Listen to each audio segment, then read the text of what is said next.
Each person will be asked to sign in and print their name and their contact information. And we Yeah, percentage. okay. And the process of our meeting, I'm going to turn it over to Mr. Superintendent Viviano, who's going to give us a little information before we get started. All right. Welcome to everyone. Thank you for being here tonight. So for tonight's meeting, we will ask community members, staff members, those of you stakeholders that are here to provide the school board input with the options that were presented to them in February with moving forward with the facilities master plan. The facilities master plan that is the 2024 to 2029 facilities master plan. When you come up, please state your name. I do have the sign-in sheet. I will mark here on which option that you would like to be speaking to, or if you have questions. Those of you in the audience that would like to speak, you can speak to multiple options if you'd like. They're displayed up on this screen and on that screen for those of you in the audience to take a look at. We will go one by one, and we will ask for 2 minutes as a time limit for comments. But within that time, if you have questions that you want to ask, then we'll extend it so we can answer questions. Board members can answer to the best of our ability. If we don't have an exact answer for you right now, we need to make sure we have your contact information correctly, and we can get it to you as quickly as possible. Again, thank you for being here and providing the board with your input on these options, again, for our FMP. Let's see. A real quick review of the process of the FMP. In June 2023, the Moriarty Edgewood School District contracted out with Capital AE. They're a company that does facility master plans for school districts in New Mexico. They're out of Colorado, and they do other facility master plans as well in Colorado and some other states. Capital AE started collecting data in person, visiting schools, visiting sites. They collected financial data, student demographic information, PSFA data and information. And then in August, we moved into sometimes it's called a steering committee by some, an advisory committee. Now, the process of developing that committee was put on me, and I followed a process that I thought was the process that was going to be good for developing the options for the school board to vote on and move on the FMP.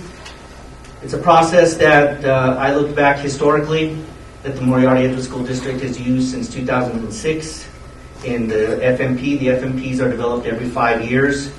And so historically, the process was similar to the former board, school board members, and the school boards, as well as the superintendents. Any process that we used was not to exclude any stakeholders, but to move forward with the FMP.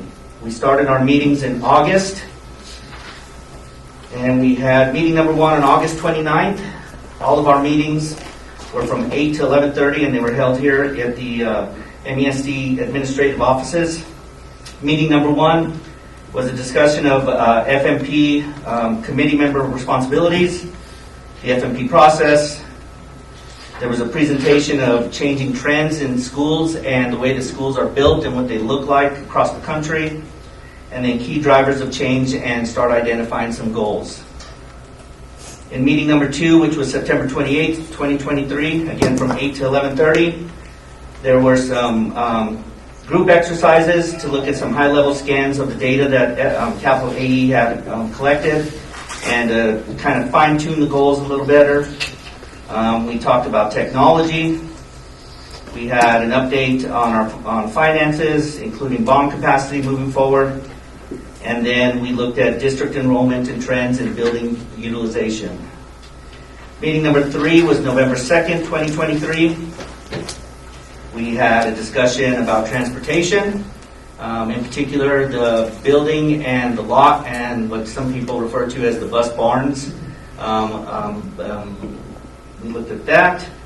We had a recap of our meetings from meeting 1 and 2. We did some more work with demographics and utilization, and then we were presented the school conditions report.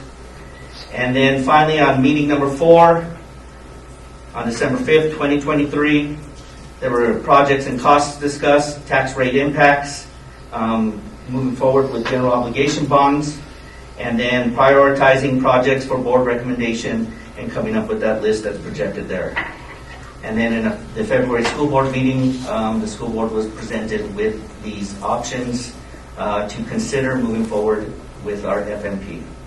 So with that, thank you, ma'am. Appreciate it. Dr. Buckley, if you don't mind moving the podium forward. If we have any of the audience members that came in after we started, there is a sign-up sheet on the podium. You can sign up there as well. So what we'd like to do is start off with option 1C, consolidation of the middle schools to EMS, backfill MMS with a short description there, Freshman Academy.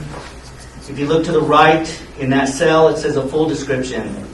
So renovate MMS to a Freshman Academy.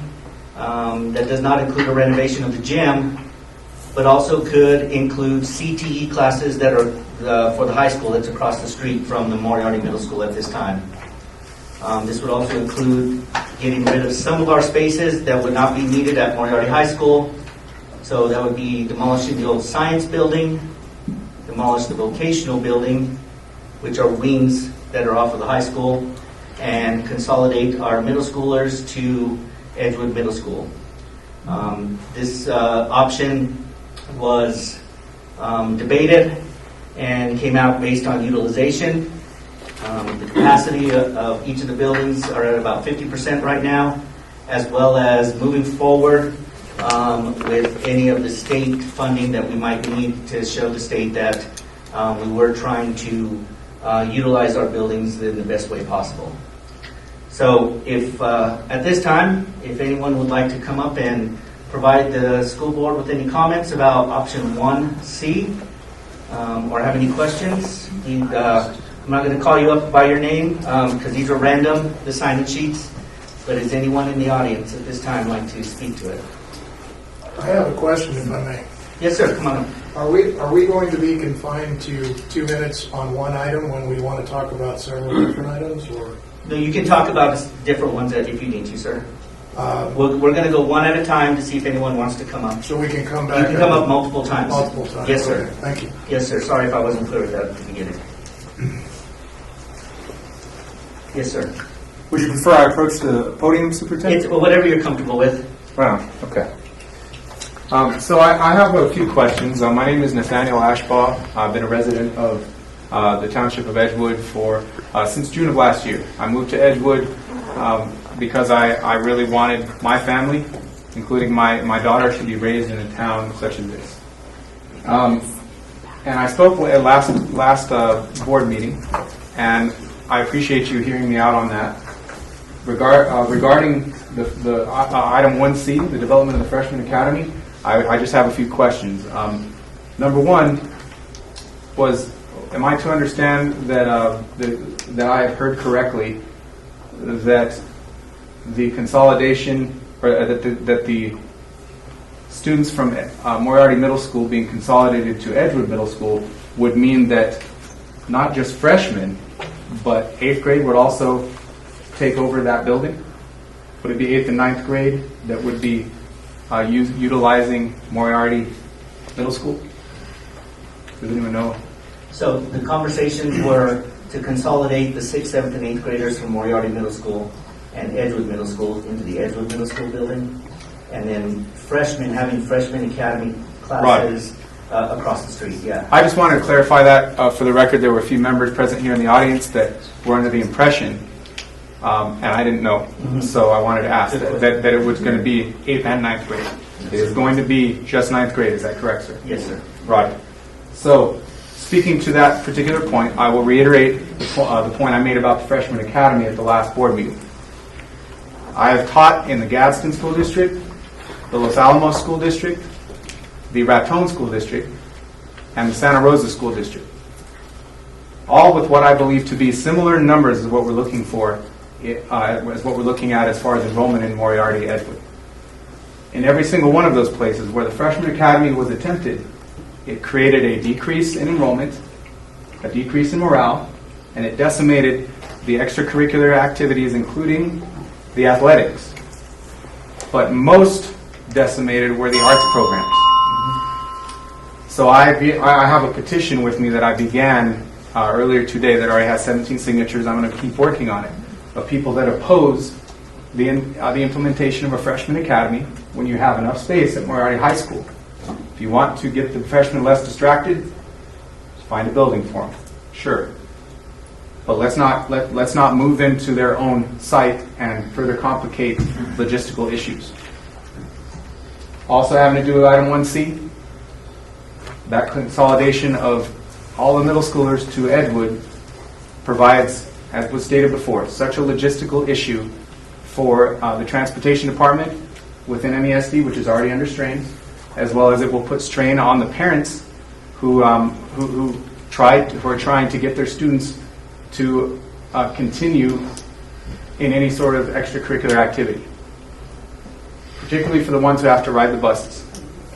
I ask that be taken into consideration, and that my experience as an educator and a stakeholder in this community with a daughter I hope to raise in this school district be taken into account, and that you take into account the continued petition, which I will continue to gain more signatures on. One of whom you might know, who happens to be my neighbor on Jensen Drive.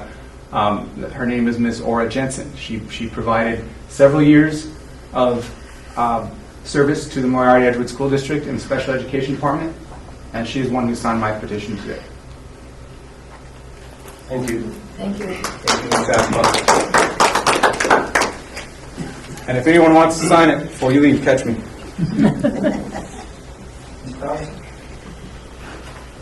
Yes, thank you. On this item, I have a question too. I guess I understand, I want to make sure that I understand that if you move all the freshmen out of the high school, that the attendance will go down to around 50% at the high school or less.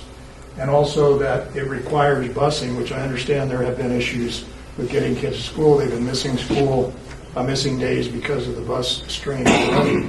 And this could add up to an hour, hour and a half a day to the children that are going to be bused back and forth, which I know from personal experience is really hampers extracurricular activities if they want to do that. It also eats into time that they can do extracurricular education or extra credit after school. So that's my concern on this particular item. I've heard from a lot of my constituents about this, that they're concerned about that, as well as busing children up to the middle school, which is currently not crowded, when there is a facility here that has plenty of room for them. Thank you. Thank you.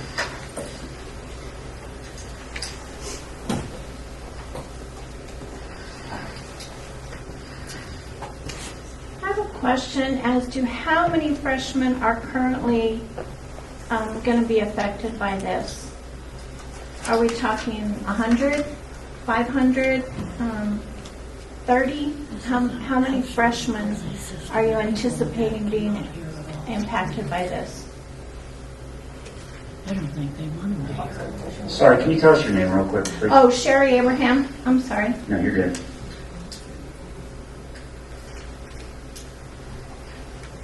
So, if you're asking for the entire freshman in class, Yes, could be affected, yeah. At this time, it's 200. We 200. have 205 right now, yes, ma'am. Okay, so you would take 200 out of the high school currently and put 200 students in Moriarty Middle School and move how many of those middle schoolers to Edgewood? I mean, how many? Approximately the same amount. Okay. Yeah, and go ahead, ma'am. Go ahead. So my concern is if you're looking to consolidate schools, why not just leave the freshmen where they are and bring all the Moriarty students to Edgewood? I mean, why do all this swapping between buildings? Because I think you're still going to have two underutilized buildings, am I correct? I mean, Moriarty Middle School is not going to be at capacity with 200 students, is it? No, Okay. but it would have access for other activities that could be pulled from the high school or brought in to facilitate in that location. So the thought, Ms. Abrams, behind that was the wings that currently house some of our fine arts or ceramics and art and science, if those were taken off or demolished, then those classes would also have enough room at Moriarty Middle School to be able to have our fine arts all grouped together as well, and then have freshmen being able to go back and forth as needed. We'd have to look into that to see where we can move our fine arts classes, some of our CTE classes. And so does that mean some of the students from Edgewood would need to then be bused over here for fine arts and such? I'm No, very ma'am. confused with So- the busing thing and the Yeah. multiple So for schools. clarification, it would be moving Moriarty Middle School students, all 6th, 7th, and 8th graders, to Edgewood Middle School and offer the middle school classes there, all the classes that we offer. Right. then- And so then- only the freshmen would be able to access Right, we would have this? a more centered academic area for freshmen, and then utilize the remainder of that building as needed for some of our fine arts, some of our visual arts, JROTC, move them into there. That's what the discussion was centered around. Okay. So it sounds like just swapping students to keep all buildings filled? Yes, ma'am, and getting rid of some of the high school older wings that are currently being used now. Okay. Thank you. Thank you.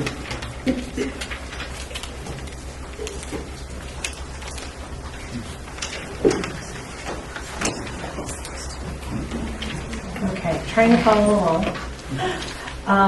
So if we're going to move all the Moriarty Middle School kids over to Edgewood, that's going to create a lot of transportation issues. The bus department has driving shortages now, isn't able to get all the kids to school daily. How is that going to work when a whole community of kids has to move over to another community?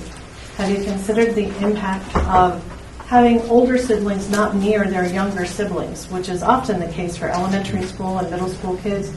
You know, if you've got now a family who's got to drop off a kid at Moriarty Elementary and then somehow get their middle schooler over to Edgewood Middle School and back and forth at the end of the day. That's a transportation nightmare for families. The freshman academy doesn't seem to make sense. If you've got a school at 50%, the high school, now you're going to move at least 25% of those students over to another building. You'll have an even lower use. But now I'm hearing you're going to tear down buildings and renovate the middle school, Moriarty Middle School. This seems like excessive costs and a lot of moving students around. What's the social impact on families and the community from these kinds of decisions?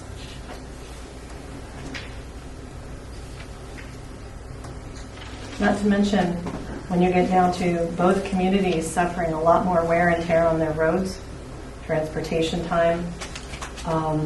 Middle school is already a rough age for kiddos, and some of the social elements of that, of the familiarity of being in their own community, and now they'll be moved to another community. How will it work for sports teams? There'll be one school's got a team. How many kids don't make that team anymore? What about leadership opportunities? There's only one student council now instead of two. How many kids miss out on those opportunities? These are all things that, as a parent, I was really concerned about for my children when they were in school. And I'm concerned about the kiddos that are now in this school district and their opportunities going forward. I just have a lot of concerns with all of the moving of kids around and taking them out of their home communities. It's just has a lot of potential for problems that then you guys will get the fallout for on the school end. Let me just say that this is a proposal. These are not hard concrete events that are going to take place. So, if it would be decided that we wanted to pursue this, we would then have to go into discerning all these things that you're talking about. You'd have to look at transportation, you'd have to look at this issue and that issue. So would you approve the plan before you have answers to the questions? We're not approving it. It's not It has not been approved. it has not been. No, I'm saying, is that And the even if process? it does get put on the FFP, it's a suggestion. Okay. It's to work on. It doesn't mean that it will actually come to fruition. If I understand that correctly. Right? That is correct. So it's more of a shotgun approach. Here's a bunch of ideas and Well, we'll I let you think know anything later you what have we to pick. research, you have to put the idea out there, and then you do your research to see whether it's, and this is what the company that was hired with the committee Okay. as a possibility up for future benefit of to get the most out of what we have in our school district for our Good. kids. I'm glad there will be conversations and that Yeah, that's research will be done. Yeah, right. We just not started. Yeah, You this know, is the it's very just, it's beginning. just ideas that they all came up with, but we have not decided to do nothing with it. Yeah. All this hearsay that y'all are hearing it's a bunch of lies, because we have not even talked about it, really seriously sat and talked about it, because we're having meetings with people so we can get more ideas. Do you know what fiscal or school year this would impact begin?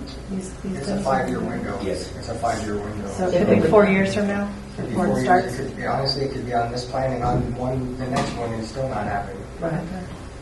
All right. Thank you. Thank you. Thank you, Linda.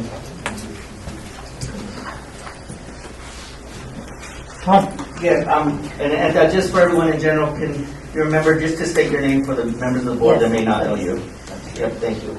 I don't want to speak just yet, but can I get you guys to put the that one right there? Yeah. Since you're moving it around, It's on the notes too on the agenda on the website on the February 9th meeting. Is that it? Yeah. Thank you. Right. Yeah. So we have one more. Ken Brennan, Edgewood. I just want to go and make a comment about the Freshman Academy. One of my biggest years of learning, both with education and socially, was my freshman year. And the reason why it was because I was interacting with upperclassmen constantly.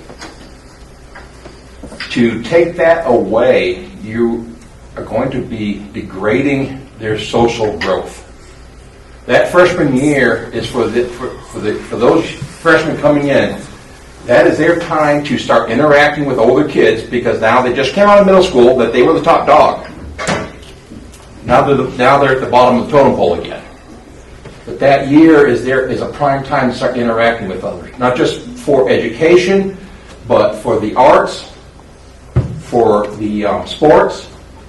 When I was on the track team my freshman year, I was participating with the varsity team. And I learned a lot from those varsity guys when I was on track. It's really important, especially like for somebody like me. I came here from Massachusetts. Back there, school system, you had junior high school. We didn't have middle school. I never heard of such a thing until I came to New Mexico. But that freshman year helped me grow. It also helped me to acclimate to the way of New Mexico and the way everybody else worked. And I think you're going to lose a lot of that if you separate and isolate the freshmen from the rest of the upperclassmen. Thank you. Thank you. Does everybody realize that Moriarty Middle School is like 50 yards away from Moriarty High School? I mean, and that they won't be ineligible to participate in high school sports. They are high school students, so we wouldn't be taking that away from anyone. We're talking realistically 25 to 50 yards. So why move them? That's what was proposed. That's a great question. We haven't decided to move yet. I wasn't told I'm the full freshman academy idea myself. I brought it up in the board meeting. I appreciate that perspective. Can I ask for one more minute? Yeah. As Commissioner, Mayor, presented it raised another thought in my brain. There's another present in the audience today who I had a discussion with prior to the meeting that explained that part of the reason that this individual supports the implementation of a freshman academy is because of their maturity level. So what this gentleman spoke about is the bar being raised in his maturity level because he is around these older students. I don't see freshmen becoming more mature if they are not around those older students. Just another point I wanted to make. Thank you.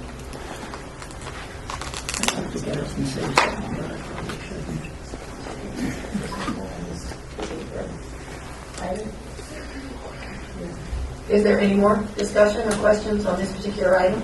We need you to come. Hi, my name is Cara Ashbaugh, and I'm very new to your community. I've only been here 6 months, so I wasn't sure I really felt qualified to speak up. But I do want to give one, my concern as a grandmother is that your arts programs would significantly suffer from a freshman academy. And maybe I'm wrong, so please correct me if that's not the case, but I know that in Santa Fe, when my boys were attending Capitol High, they attempted a freshman academy, and the band program went from approximately 180 students to 50. That took less than 2 years for that to happen, and that was because they did not have enough students to participate in band. If you have just the freshmen at a school, then that's not enough students for a band, typically, especially in a smaller community. That also affects the choirs, it affects the other fine arts, and like I said, I'm new to your community, so I'm not aware of, if you have dance programs. I heard you say something about ceramics. Those programs, just having the equipment that a fine arts teacher would need to have 2 places set up for those students to go to have like a kiln or anything like that would be exponentially more expensive if you have to have it at 2 facilities. But because I was a music teacher for 20 years, that's my passion. I've seen so many students who that's the only place that they have where they feel like they are contributing, where they're important, where they're seen, where they're heard, where they have value. And I know it's the same for a lot of students with the sports too. And I'm not sure how much it affects the sports community and the athletics, but not having the kids have the challenge of competing with the varsity, of having workouts and practices with the varsity, I would think would probably have a negative outcome as well. So I don't know if you have any information on those and if those programs, would still be available for all the students, and are you going to have to bus them to another school for it? How is that going to look? And how much time are they already spending on the bus to get to school and get home? That's going to affect a lot of those things. Well, as Denny alluded, the school is 50 yards apart, 100 yards apart, so they're right there. So are the band students and fine arts should be students able going to be able to to go participate to the high as school? a- Yes. Have you ever come to one of our basketball games to watch this? See, I just moved here, You all are talking about all this about the kids, but I never see none of you there. Well, I've never been there because I just moved here. You should be able to support us with the bands, the concert they have. They're awesome. These kids, our teachers are awesome. You ought to come take a look at what we have, I would be happy to. Like I said, I just moved here. Okay, perfect. I'll go see you. And I will be there. I will look for you. But seriously, we have the teachers, the FFA program, the welding program, we have awesome schools. Well, that's one of the reasons that I'm happy to be in this community, because I have looked into, where you rate in the state and how your schools are run. I'm talking about down the road and having seen what happened in my son's school at Capitol High. Yes. And that's the only experience that I have to speak from. But it really decimated their program. They were going to band competitions all over the state. They were also traveling to Washington, D.C. and to other places to compete. But if you lose the opportunity for those kids to participate, and it makes it much more difficult because they're having to bus an hour. They're not. Okay.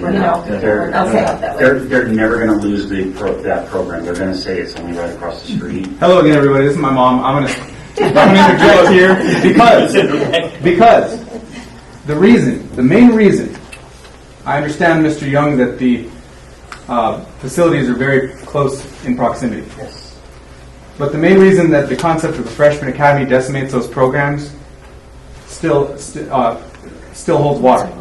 A freshman academy reduces the amount of electives that a freshman can take.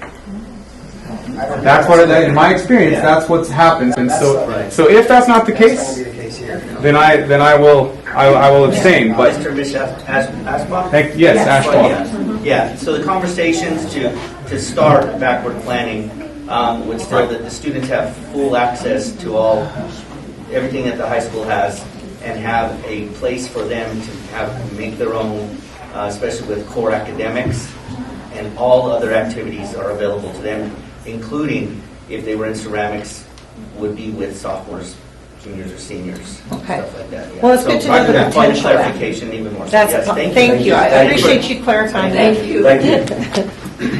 I have a question. Is there another school, I'm Martha Eden, by the way. My kids, both my sons went through Moriarty schools. I consider middle school the transition between elementary school and high school. I think when when they hit high school, they should be incorporated fully into high school.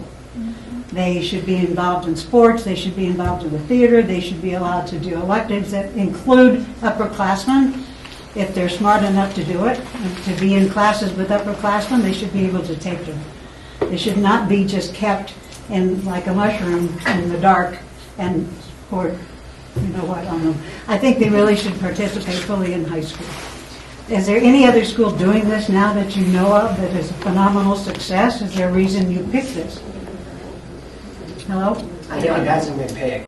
Pardon? It's an option. It hasn't been picked. And some other school doing this? Oh, yeah. But Hobbs is doing it. A lot of your larger schools, which is why when we Is it a program that's been in being long enough that they consider it a resounding success, or is it still an experiment? Honestly, I don't know. Well, I don't think we need that experiment, frankly. That's my opinion. Thank you. Thank you. Mr. Riley, and then Ms. Armijo. Good evening, Board, Madam President. Patrick Riley, I'm a teacher at Moriarty Middle School. I also have 6 children in the district.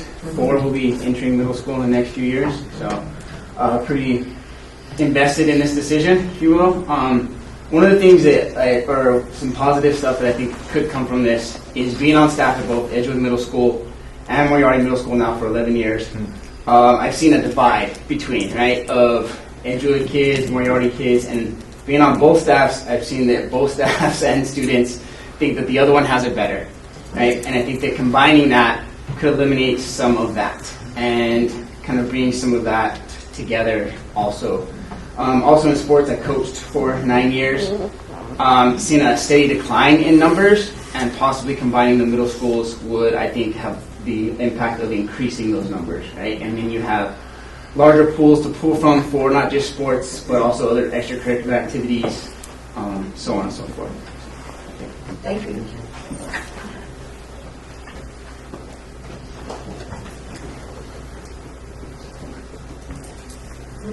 Hello. I'm Chris Armijo. I am one of the staff members that was on the FMP committee, and I just wanted to provide just a little bit more context to some of that clarification of how the discussions happened in our meetings about the Freshman Academy, about the consolidation of middle schools. When it comes to the Freshman Academy, when that option was first presented by the company, we were like, we maybe don't have enough numbers of freshmen to support a whole campus for a freshman academy. We have a smaller number of just freshmen. However, when we dug deeper into that conversation and realized that there are still buildings at the high school that are very old and are not serving our students as best as they could be in the fine arts, but also Moriarty Middle School has facilities for family and consumer sciences and home ec and some of the other CTE programs that we provide. So we talked about kind of seeing it more as if we were to demolish the old buildings at the high school and kind of absorb more of the high school into that middle school campus, where the high school campus essentially just becomes larger.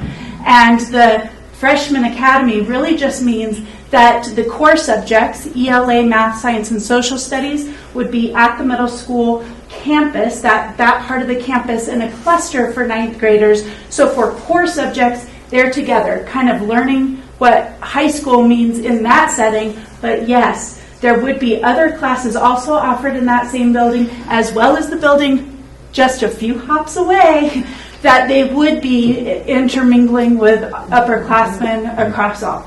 So that was kind of the context of that. The other thing I wanted to point out is, in addition to the things that Mr. Riley brought up about unity in the district, bringing our communities together is huge. But we also have shared staff right now that work half day at one middle school and half day at the other middle school. And that's because of FTEs on enrollment. If those teachers could be at one school, we would have more opportunities for more electives for our middle school students. So I did hear other concerns that are definitely worth exploring, but again, these are, the way I understood the process is we have to put grand ideas in writing, because if any of these things turn into bond language, it has to already be in the plan. You don't have to use everything that's in the plan, but you can't go out and ask for money for something that's not in the plan. So it's kind of to cover you. So yeah, anyway, hopefully that's helpful.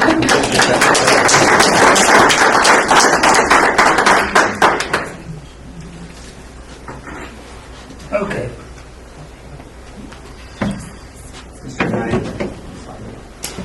Who was next? No, go ahead. I'm just trying to get it order in line. You're the boss. No, I'm just helping out. All right, good evening, everyone. I was hoping there was a mic. Is there not an extra mic because the people in the back have a hard time to hear? Maybe just feedback for next time. But thank you for having this meeting. And I want to say first off that the facilities master plan, yes, is a vision document, but that vision really needs to come from the people. And I think that, yes, the people create the vision to the board then decides the direction and then delegates to the administration. So the vision of what the people want their government to do and to look like comes from we the people, or should. So I think communication, this would have been a totally different story if, for example, the people who had requested to be involved in the process were. It would have been a different story if it was put on the agenda as information only. It would have been a different story if there was communication out to the parents, to the public, and having these meetings first before action was requested. This visionary document really, you shouldn't put things in there unless you agree that they are to happen, because that gives the administration the marching orders, so to speak, that when they're ready, that they are going to go out for those bonds. I mean, you saw in there the detail of what is needed for the bonds. So they have, the administration has on that chart the recommended items, but there was more than that recommended by the committee as options. So why don't you put all of them in the facilities master plan, because you still don't know what you're going to do. See what I mean? That doesn't make sense. And then I did have a question too. What is the goal of, what was the driving force? Is it to save money? Is it because the state is pressuring you for something? Square footage? Is it education? I like hearing what Chris was saying about that it would help more options for the middle school students. I mean, that's a valid reason. But what was the problem that you're trying to solve? There was data on the utilization of the both buildings, that both could be combined, so that was the option given to us, as well as the usage of the FTE, so we don't have to share teachers as much to try to expand, sort of like what Ms. Armingo said. So those were some of the conversations around. Okay. And I just know from being on the board and going through school closure with EES and Mountain View, the research that we did then is like for every 10 minutes of transportation impacts the students' academics. So I feel like before the community can even really have a knowledgeable comment, like some didn't even know the middle school is right next to the high school, right? Before they even have knowledge to comment and have an opinion, they kind of need to see those things, like how long is my middle schooler going to be on the bus? How could that impact them academically? And I like the things that Chris brought out, but those things need to be communicated so people can, kind of make up their minds. You did have $2.4 million of unspent general fund, so I think it's fine if you wanted to just have your community school in Moriarty still. You have the money, so there is that part of it too. I'm worried about the parents being able to participate in, some of them maybe can't afford to drive to Edgewood back and forth to support their students and to be involved in the sports. And it would go that way for Edgewood as well. Some can't afford to go that way. So I think that you would see that impact, and then probably a drop in enrollment like we saw when the other two schools were closed. So just consider that if you drop enrollment, then those students are going to go elsewhere and you're going to lose more revenue. So all of the revenue they thought they were saving for the closure of Edgewood Elementary did not materialize because of the loss of enrollment. Okay? So that's not going to help you financially is what I'm saying. If it's utilization, well, you're just moving kids from the high school down to the middle school. You're still going to have unused space, right, at the high school. So just going to be really careful that you don't put something into a legal document plan unless you are completely ready and you know that it's what the community wants and it's what you all agree should happen. Thank you.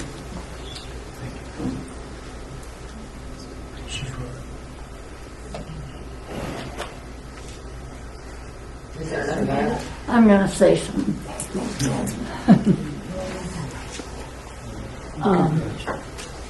I would like to address the issue of sports, especially in the freshman year, because I came from a very small school, and we had interscholastic basketball for girls, and that's what allowed us to develop a team. We developed it coming through junior high. We were pretty strong when we were in high school. I think the state that I came from can speak for itself. Folks, I played interscholastic high school basketball in Iowa, and we all know how we turned out. And so I really think it's very important.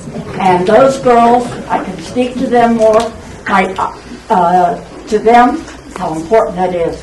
My own children went to school in Las Vegas, New Mexico, and they played all the sports. By then, girls could run track, girls could play volleyball. Back in my day, they could not. And so, please, let the girls play. And just so you know, I graduated from high school in '61. Figure out your math, guys. Thank you. I like this. Got me. This is the ninth grade. You played for the junior varsity. I was playing track, and the varsity students were working with the freshman track players, and there was actually one of the freshmen on the team was actually running track on the varsity side. But I learned a lot from those guys. My grandson, he's a freshman. He is playing with the junior varsity, not here in Texas. The reason he's doing that is because he can throw a shot put, not the shot put, the discus, 112 foot 9 inches in the ninth grade. Yes, and he's the anchor for their 440 relay, whatever you call them. 4x4. He'll smoke everybody away. So that's the reason he's playing. It's kind of good to be able to do it. All right. Anyone else on 1C?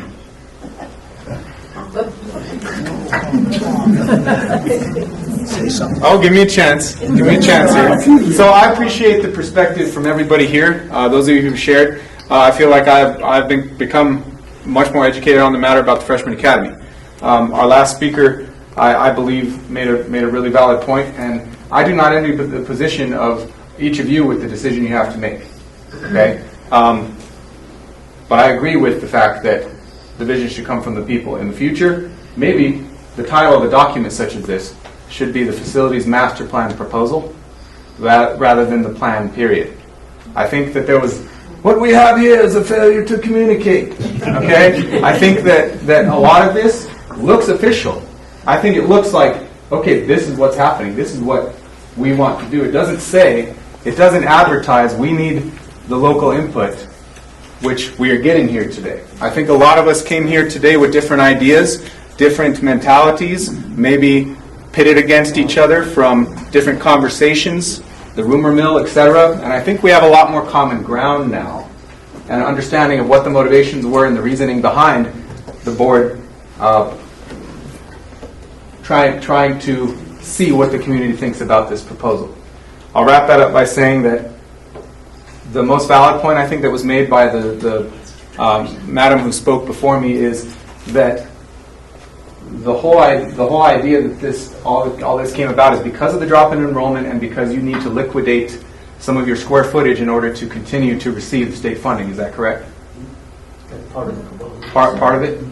Okay, so if I'm missing anything there, I love clarification, but the way I see it is still that with especially the consolidation of the middle schools, that is going to decrease your enrollment considerably. Mm-hmm. And that then you end up back at square one because people leave, the state sees your numbers drop, and they say, oh, you got to get rid of another building. What do you do then? Thank you. You're right. Okay, let's try it again. Hey, I thought I was next. You need to sit in the back so you can say, was I next? We'll save him for the best for last. Is that okay? If I may. Good afternoon. My name is Mateo Page. I actually attended Moriarty Middle School. My wife's a middle school teacher at Moriarty Middle School. I have 4 kids who've gone through Moriarty Middle School, and I have a daughter who's an 8th grader. And when I heard this idea of moving the middle school classes out of Moriarty and moving to Edgewood, I thought, well, that sounds like a terrible idea. What's this all about? So I'm glad I came tonight so I could hear what the plans are, and I think I was allowing sentimentality to get in the way of forward thinking.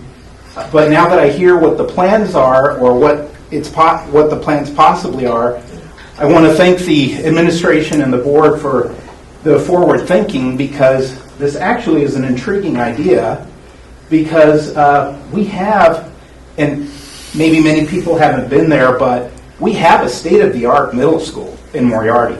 It's very new, and it is underutilized. We have a fantastic middle school here in Edgewood. It's huge. Half of it's not even used because it's underutilized. We have very old buildings at Moriarty High School that really do need to be demolished. So this makes a lot of sense for utilization of the facilities that we have, and I think it's a great idea.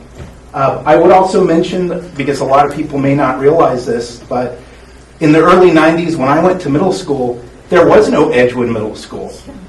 All the kids were bused to Moriarty, and we were one middle school. So the fact that we're kind of reversing it is interesting, but I think it's a positive, and the Freshman Academy is a fantastic idea.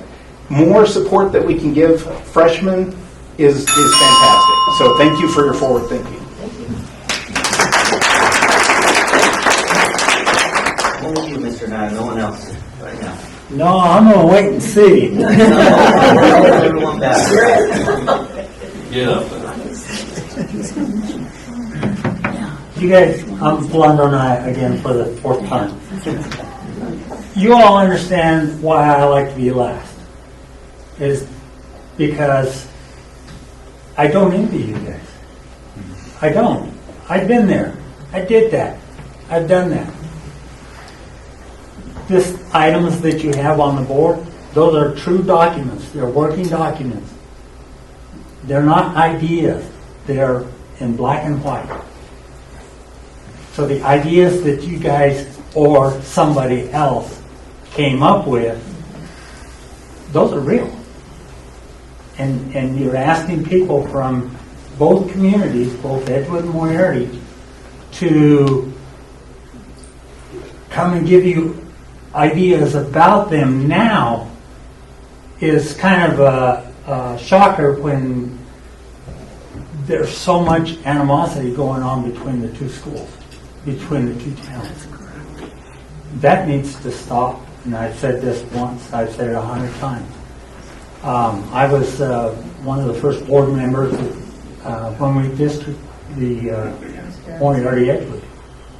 My district was, again, like I said the last time, was Edgewood. How many of you guys have Edgewood in your district? 3 of you, right? I think all 5 of us were one district. No. They're not No. segregated. No. I mean, No. not one district, but one school district. No. And I knew Al would be the first one to tell me that. That's the way that it should be. In thinking and trying to make decisions on what's coming up. It should be what is good for the students. And only the students. But Moriarty Edgewood students. I know, I put Edgewood in. I know you did. Okay. So I'm very much for Edgewood. I support Edgewood 150%. Todd knows that. So do I. Albert knows that. You, Mr. Young, you should know that. The other 3, I don't know. Lindsay is new to the school. I'm sorry, lost me. I don't know you. Linda, I don't know you from Adam. So I guess my main point is you have two communities. One's much larger than the other one. If you go by town, or even if you go by community, Moriarty or Edgewood is 3-4 times larger than what Moriarty is. We bring a large asset to the Moriarty Edgewood School District. And I'm saying this on my own behalf because I'll say much more when we go on down the line. But the decisions that you make are going to be easy decisions if you make them not personal. Do not make these decisions personal. Don't make it Mr. Travis. I don't make it personal. We're not going to argue. When I went to school, Edgewood and Moriarty were one. That's what with us, and we were with them. And, all the people that lived in Edgewood, we were all like brothers and sisters. We all grew up together. We never argued with each other. And that's the way I would like to see it come back with each other. Well, you guys have that power. Don't forget it. We gotta work together. You know, there's a lot of things that we're asking for, and I hate to see what can really happen. Okay, we better stop right there. Yeah. You brought it up. So, my point is for years and years, we really have forgotten about it. As being a strong representative from Edgewood, I know this personally, from sitting on the board. So it's time to completely turn the circle around and let's start thinking seriously about stakeholders in our communities. Thank you. Thank you. I think we have one more. One more? We're not done, Al. Oh, Carlos is here. We're not done. Still love you. Mr. Omejo. Charles Armijo, former MESD school board member. Wow, without my glasses, everyone's blurry. But I'll speak a little less emotional. Good to see you.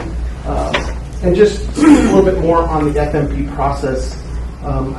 This is really more for the benefit of the crowd to understand the process of how this process of the FMP.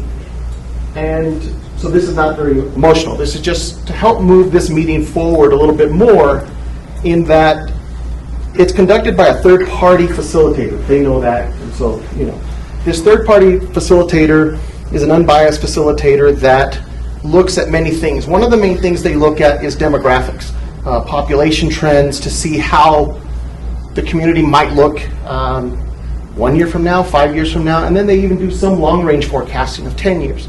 Traditionally, these facilitators have predicted our populations with a high level of accuracy. And so it's important to know that these items aren't just pulled from the cloud, and the process is just just this idea of pie in the sky. What this is to gain information, to give the board information, to give them the nuts and bolts so that they can make sound decisions. They look at the population trends, looking at what the students look like. One of the things that's come up through the last population trends is that the west side of the district is growing, but the age of the population is also growing. It's becoming more of a retiree destination. And the east side of the district, you're starting to see more and more young families moving because housing is affordable. I commend you all for gathering this information. It's important, and I'll be speaking later on some of the. I don't agree with everything that's on this list either. I absolutely do not. But I also know that this is a work in progress, and but I also know that it's based on data, and it's based on analysis. And the third-party facilitator is required by the state to do proper analytics to make these decisions. These decisions cannot be made based on emotions or based on feelings.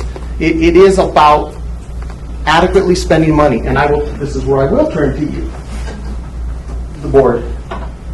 Your job is to spend the money wisely. And I think it's important because when we are looking at these contingency planning, the contingency ideas, the better and the more wise you spend the money creates opportunities for our students. And I cannot use the word students enough. When I was on the board, that was the focus of every decision that I made, was to create opportunities for students. Every dollar we spend wisely provides those opportunities for our students. But just for the benefit of the crowd, please keep in mind that there's a lot of data that feeds this information, and it's analytics. It's population trends, and it should help facilitate some of the rest of the ideas. So, well, thank you for letting me speak. Thank you. Thank you.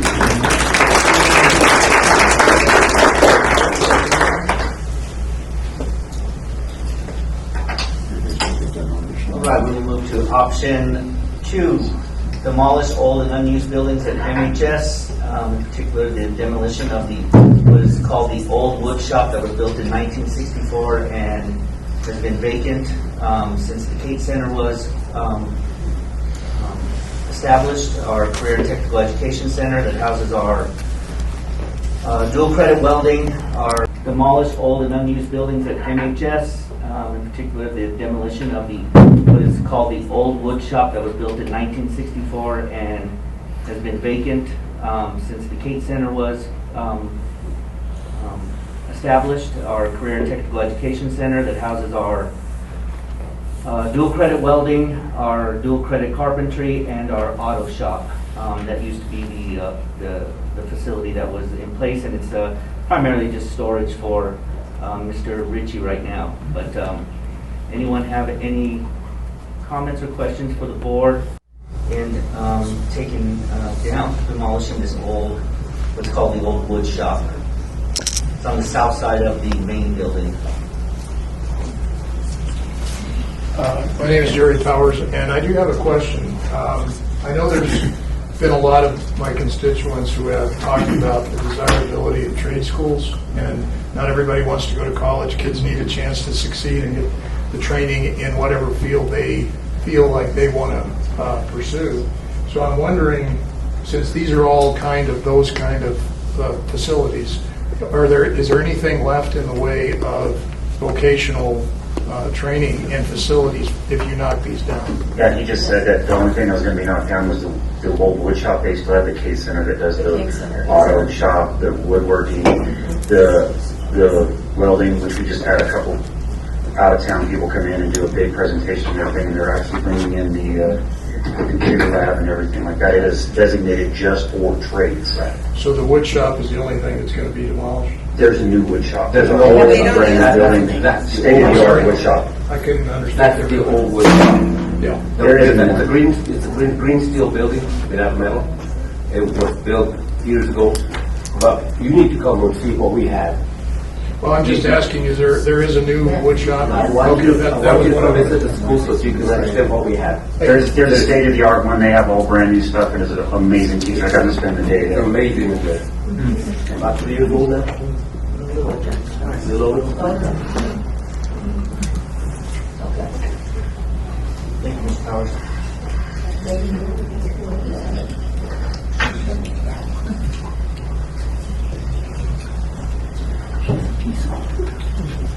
I have a question about the old wood shop. It's not being used, right? How many years has it not been used? Since Kate? The Kate Center was open. Okay. And does it have, so it's not one that was built like Commissioner Naya talks about, that the community came together and built it, or that the community has some attachment to? I'm just asking. I can answer that question. I mean, Like, how do people feel about that building? Do they think that it could just be gone and nobody would care? I mean, I don't know, because the Moriarty citizens aren't here, or they're not speaking. We tear it down. We don't have any personal attachment to it. I don't have any attachment. So the kids aren't using it. The community's not using it. It has no historical significance to the school or the community, right? And the feedback I've been getting from the people that I talk to that are in my district don't care. They would prefer to see it gone. Because if he does the utilization and get us better numbers, then that's what they want to see for the students. Okay. And does it have any value? Like, can it be used for something else? For the bonfire? Is it metal? It's metal? Can it be sold? You know that better than we do. Could it be sold without getting in trouble when it's up to the state? You can just auction off. You can put assets up for auction, yes. Yeah. But I mean, I didn't know the shape of it, like if it could be sold and moved, or if it could be used, if it could be rented, if it could be, you know, if it has utility, if it has use. Right? Thank you.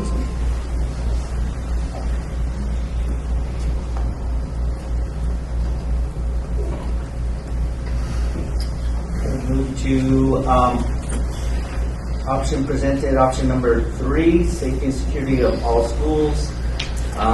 This was install card access on exterior doors at all 6 schools. We are limited to just the front vestibules right now.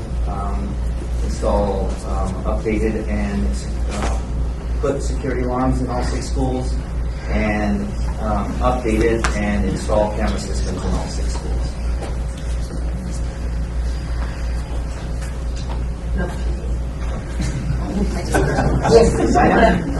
Sorry. This actually kind of goes with the top one, too, the one seats, and I am a Kraken. With the security, I know this is just a plan, but if you're going to do a freshman academy, and my experience with freshman academies from APS is that children cross the street and so forth, and they're going back and forth. Will that be added into this of a way to block off the road if children aren't crossing the street?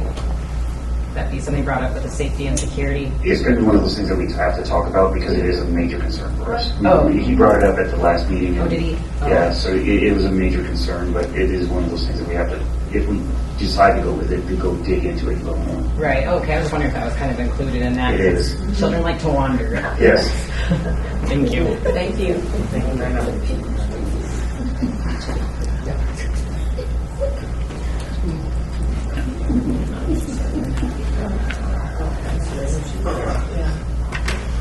Ken Brennan again. Real quick on the safety, does that also include upgrading all the locks and all the exterior doors?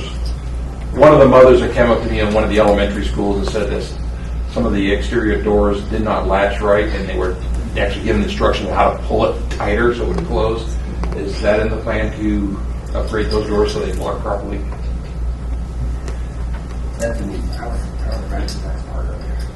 If we have our way, yes.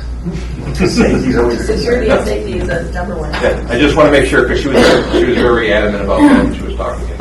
Yeah, we know about the problem, we'll try to get it fixed. That would be Yeah. Right? Thank you.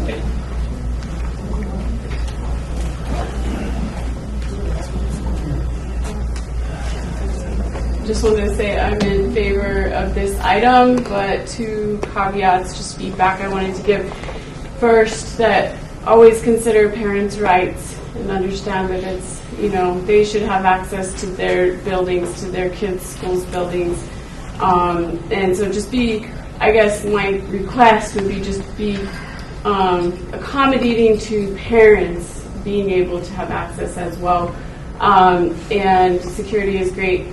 But from the audit perspective, and I'm running into this on a lot of audits and forensics, it is important that when you do purchase whatever you purchase, that there are logs and ability to track history of, not only the cameras, but the doors and who's coming in and out, and then retain that as public records.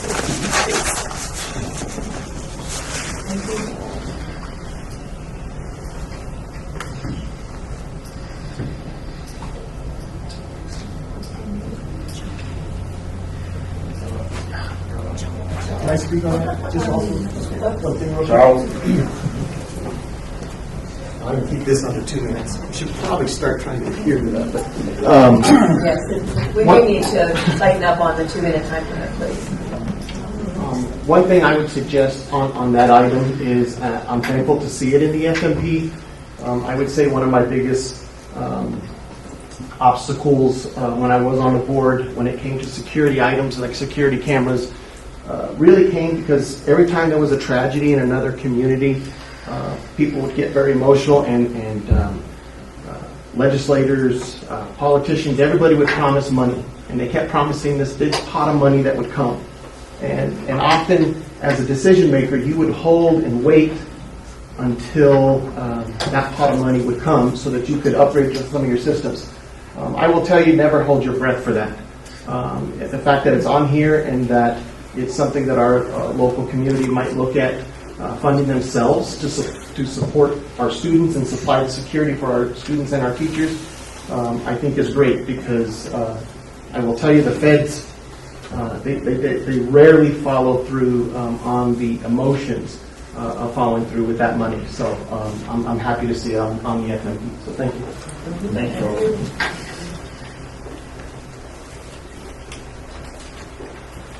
Is there anybody else?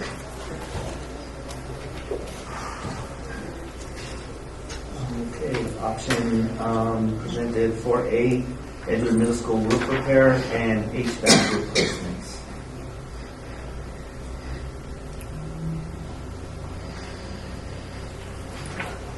No questions, no comments? I will. Do it. Thank you. You're going to make me right, Mr. Hunt. It's funny. 4A, do it. You can make that number one. All right. 4B, Route 66, elementary school roof repairs.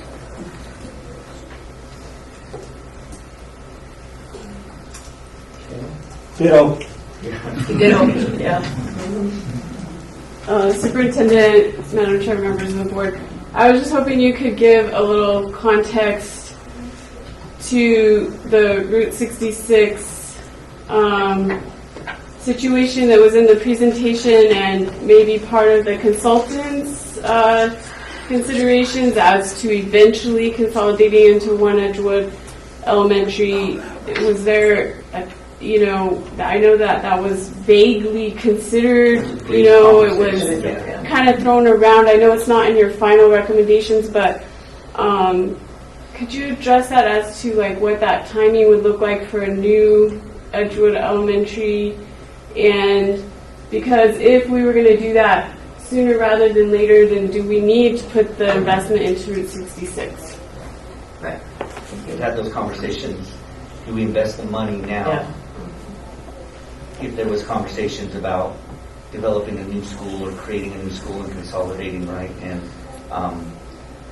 that was too far down the road to not replace these roofs now for safety and security of the students. So probably further than 5 years. Okay, thank you.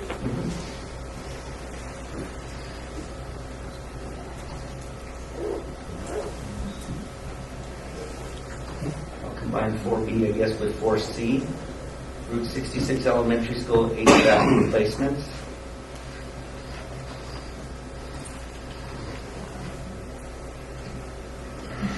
No questions or comments? Okay. Questions or comments? Priority 1, repairs for all the schools. This was on the presentation. This is a list of priorities that are listed as more for safety concerns, welfare. This would be the Moriarty Elementary School skylight roofs, door parts. Remember Brennan? And working on the doors. Wall finishes. Let me make sure I have the right one here. And other equipment in Moriarty Elementary School, Edgewood Middle School. Looking at hot water boilers and lighting. This also encompasses roofs at South Mountain Elementary School.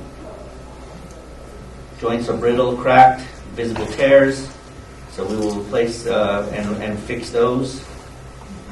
Some exhaust fans and a new public address system or PA system, or what's often called the intercom system at the schools at South Mountain that's needed.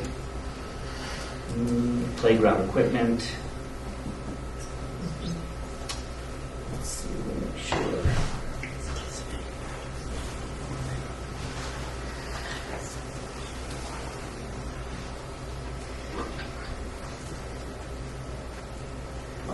Sorry for the pause. Moriarty Middle School, looking if Moriarty Middle School, there needs to be some gym repairs on the walls and foundations, continued work on their drainage and sewer systems.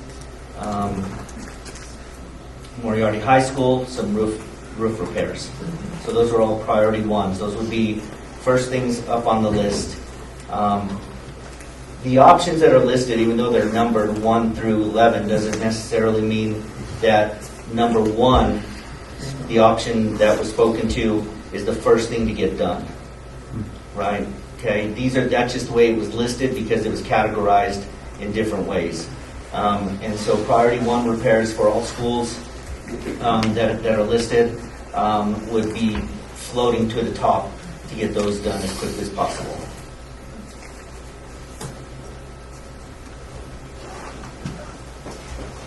One behind you. Go ahead, Mr. Matt.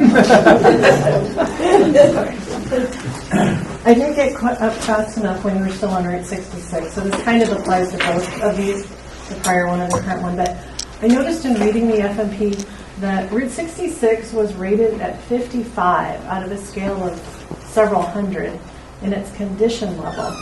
So I see that you have a roof on there as one of the things. But I mean, why is that school rated so low as far as its condition? It's not that old relative to some of the other schools in the district. It's a statewide ranking that the Public School Finance Authority, they assess the schools, they assess the systems that are in place, and then they put it together in a formula. I can get that. Well, I'm guessing with a number that low, there must have been some significant deficits compared to some of the other. HVAC units, yes, ma'am. Okay. Mm-hmm. All right. So it's pretty much just those two things. Mm-hmm. Yes, okay. ma'am. Thank you. Again, not to structural of the building, the foundations, anything. There's been some work that the district did in previous years to bring that up to par. Great, thanks for clarifying.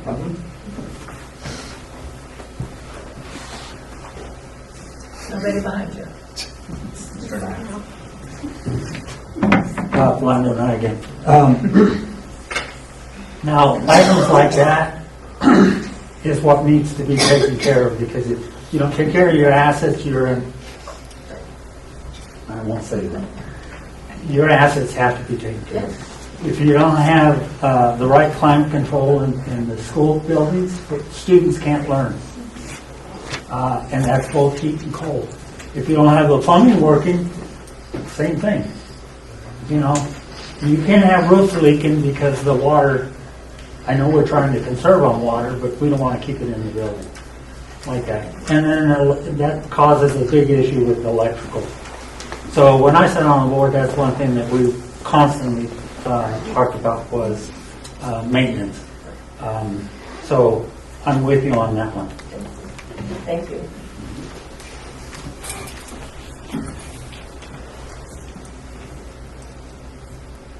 No other questions or comments? Okay. Go to option presented 7A, a new permanent transportation building. At this time, MESD has their bus lot, which is located just north of Moriarty Elementary School, kind of southeast of Moriarty Middle School. Did they say Moriarty Elementary School? Mm-hmm. Moriarty Elementary School. Mm-hmm. And we have the parking area for it, but the actual administrative buildings, the space for the drivers before and after is just in a double portable that was moved there. They have another portable that is in storage, and this is looking at actually creating a new transportation building then that would also move the mechanic shop right into that same place, because they're in two separate areas in the old maintenance building. And so we have them separated right now. And so buses or mechanics have to go back and forth, and it's not easy for them. Yeah. Any questions or comments? And Brennan again. Is there a suggested location for this building yet? It would be in the same area, sir. Where's that exactly? Again, north of Moriarty Elementary School and kind of southeast of Moriarty Middle School. Okay, I think I know that's at. Moriarty. Thank you. Where we were at last week for the high school, just go south of that a little bit. Yeah. Yes, sir.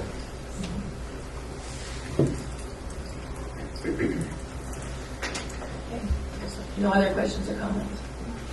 You know, when we talked about that before, when I was on, we talked about putting it over there towards Mountain View, and because it was a central location between Moriarty and Edgewood. I still think that that's a good idea to centralize those buses, and if you're going to go ahead and put a permanent building, then that's where I think that it should be definitely placed. Thank you. Thank you. In this area, you're saying? In this location. We're in that building. I was wondering. I don't even know where I'm at.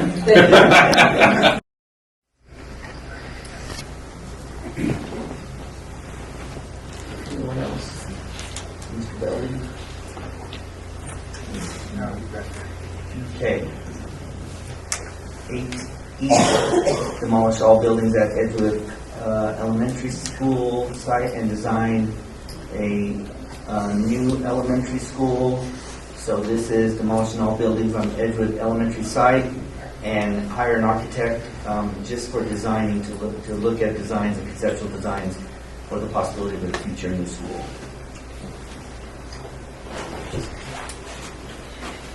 Jerry Powers again.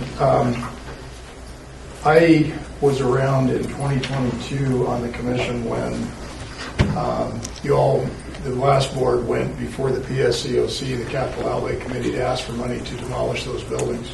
So the idea that just because something's on the plan doesn't mean anything, it does mean something. It means that you're required to have it on the plan if you're going to go ask for money. If you're not serious, you wouldn't put it on there and go ask for money. The last board asked for money to demolish those buildings, and Edgewood, the commission, former Mayor Armillo and I went up to the committee, and when they heard that y'all were going to knock down perfectly good buildings that could be repurposed as a community center, as classrooms for other purposes for children in Edgewood, they absolutely said flat out that we don't favor knocking down buildings that can be repurposed for other means. They may not suit educational standards the way they are, but they can be renovated and used for other purposes. So those buildings would be flat right now had it not been for Edgewood's intervention. And it kind of bothers me that you say, well, this is just an idea and we're just going to put it on the plan. Well, what happens next is you go ask for the money to knock it down, and you knock it down. So the questions I have are about the FMP process as well as the idea of knocking down perfectly good buildings. Edgewood pays roughly 80% of all the capital improvement monies from property taxes in the district. The reason is because Edgewood's population is 6,000 versus probably 1,900 for Moriarty. Plus the property values, the closer you get to Albuquerque, go up. So the percentage of what we pay is very high. Edgewood residents have paid for most of those buildings and most of these buildings because of that revenue. The idea that we would be able to knock down perfectly good buildings and then Edgewood would have to raise the money, $28 million, to pay for rebuilding a community center, town hall, and a library. The other question I have, maybe this is for Mr. Armijo. You know, originally in 2022, y'all proposed only to knock down, in the master plan it said classrooms, some of the classrooms. But then you proposed to knock down the gym as well, the lobby, the cafeteria, the food service area. So some of the things that weren't even on the plan got requested money for. But why have you added, why did you add the library, for God's sake? If this is about the children, that's the biggest thing for the children in Edgewood. So why add town hall now to knock that down, and why add the library? Number one, I did not add it, and that is to the commitment. But if you'd like to lock arms, my recommendation to them as well is, I want to honor the legal process, and because I may be deposed in the current legal suit, so I want to be careful to not cross any legal lines. I want to respect judges, I want to respect the legal process, and not step out of lines and speak to the demolition of the South building. But if you would like to lock arms, my recommendation to them is to strike the North building. I think that it creates. I believe in this FMP process 100%. The state requires it, and the state requires it because they have an expectation of public schools to spend money and seek money wisely. So I 100% believe, my politics leads me to believe that we need to spend money properly and wisely. I think that particular option on this FMP invalidates that process, because you're right. Those evaluations and appraisals of those properties, that North building right now in a 5-year scope, to respect the FMP process, in a 5-year scope, I don't see the need. And my recommendation to them, so like I say, if you want to lock arms, I'm ready to lock arms and tell them to at least consider. I'm not going to tell them what to do. I have no power to do that. I'm a citizen. And we all are. We all are, right? And I respect our republic. I respect our democracy, but I respect our constitutional republic. And I want to honor that system. But if you would like to lock arms, and we look them in the eye and we say, please consider that North building, and for the purposes of the 5-year master plan. I'm not saying never in the future or something like that, because I hope at some point Edgewood will get a beautiful facility on probably one of the most centrally located, safe, accessed from multiple locations. You couldn't ask for a better place for what I would hope they would adopt would eventually be a community school. It may not be this board, it may be future boards. But when I see that, I think it does taint this FMP a little bit, and I do believe, I resent the fact that you think that I might have had a hand in that, because I did not, and I'm here to look them in the eye. I said that because the previous board, these guys just got handed this FMP. It was really under your watch, and I know that Albert with Chavez was on there on the board and some other people, but it really happened there, and then it just got dumped on these guys. Yeah. Well, we hired the firm. It's a third-party independent, and so that was sort of my statements in the beginning, is to put on your educator lenses. This impartial third-party facilitator, they're looking at it from a fiscal standpoint to help project and help them forecast, because there is no crystal ball. They do their best, and so this 5-year plan, basically we put it in motion. By law, we have to do that. You stated the process of the PSCOC. I was there. I feel that there was one person that definitely substantiated what you said, but that was not necessarily the full takeaway.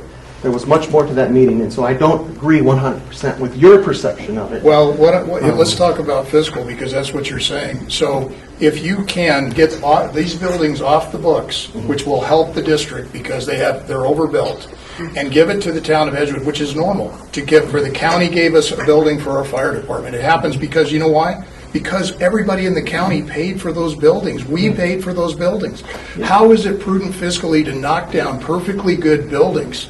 I mean, we put $600,000 in the library and the town hall. That's all it took to renovate those buildings. $30 a square foot. We can do the same thing with the south buildings. I don't want to speak much to the south building, so I agree with you on the north building. I think that there is an existing contract between the town and the district, a lease agreement. I think this district needs to honor that. I think we need to continue. I think there's a whole conversation that we could have over the spirit of that lease. I think the district did the town a solid, and by extending it for up to 30 years, so that the town could achieve the financing for the $600,000. Let's be clear. The same people that the district represents, the town of Edgewood represents. So he didn't do the town of Edgewood a solid. They allowed the people that paid for those buildings in Edgewood to continue to use them, which is normal. And it's not a favor. That would refute that That's number. a normal governmental and I'm not here process. to debate that number, but what I would say... Okay, yeah. Well, I do want to say one last thing, though. And the one last thing I would like to say, though, is I believe in intergovernmental conversations, and I know what you all did with the police department, but that's because Santa Fe County was done with the building. I don't believe this district was done with that property. They're not. That is prime property for the future. And like I told the mayor at the time, who was Brad Hill, we had a conversation. It was a heated conversation. But like I told him then, I want to preserve the district's ability to put a state-of-the-art facility there to basically give the best education that can be had to the entire community. We agree on that. Agree on that. And so, like I say, I'm here, and I'll stand with you on the north building, and I will say it like I told Mr. Hill then, Mayor Hill at the time. As long as I'm there, I would do those exact things, and that was preserve this district's ability to be able to put a school there in the future. Okay, so anyway, I think together. Please reconsider the item for the north building. Thank you. Thank you. So I would like to say about preserving a site, right? So there's 40 acres there that you all own, and 20 acres is built by the Edgewood Elementary School. There's 20 vacant acres. So if you want to build a future school, and I know that enrollment is only projected by these experts, demographics, to go up 109 students in 5 years. That's 21 students a year. It could be 15 years easy before you need a school. But when you need it, there's another 20 acres right there, and that's the exact size Edgewood Elementary was. You can build it. So I don't want this fallacy that we're depriving Edgewood by using those buildings would deprive the district of a site to build a school. The other thing is right next door, 480 acres left out of that school section. They call it a school section because it is reserved for the use of schools. There's no lack of land anywhere to build a new school, and nor would we try to deprive the district of that. That's the thing about this, so strange about this. You all have nothing to lose by transferring those buildings to the town of Edgewood and let the people that paid for them use those buildings for the children. the Like Charles activities. said, are you overstepping your boundaries on this, the legal part of this at this point? I believe so. Well, We're not supposed to be I- talking about this at all. I don't. And you know that. I've talked to my attorney. He Then go talk to your advises, attorney. he That's advises the me point. about it. I can talk about It it. doesn't need to be at this point for that. You're talking about legal matters at this point. Say your piece. Let somebody else have their time too, please. Well, I will do that. So the point is, Charles got to speak a long time, and there's counter arguments to some of this. So the district has plenty of land on which to build a new school in 15 years or whenever enrollment actually justifies it. So the win-win situation is get it off the books, intergovernmental transfer, just like Santa Fe County has done, and let the people that paid for it use these facilities for the children that live there, the library, the gym, all of the facilities for the community, for summer activities, after extracurricular activities. That's what I have to say. Thank you. Thank you, Mr. Armijo.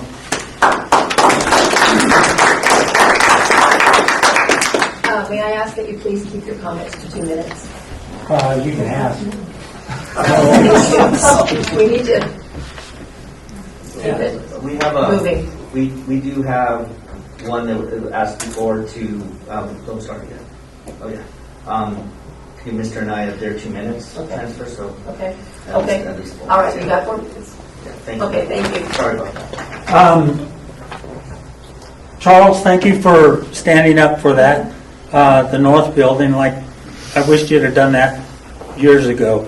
We wouldn't be at the position that we're in right now.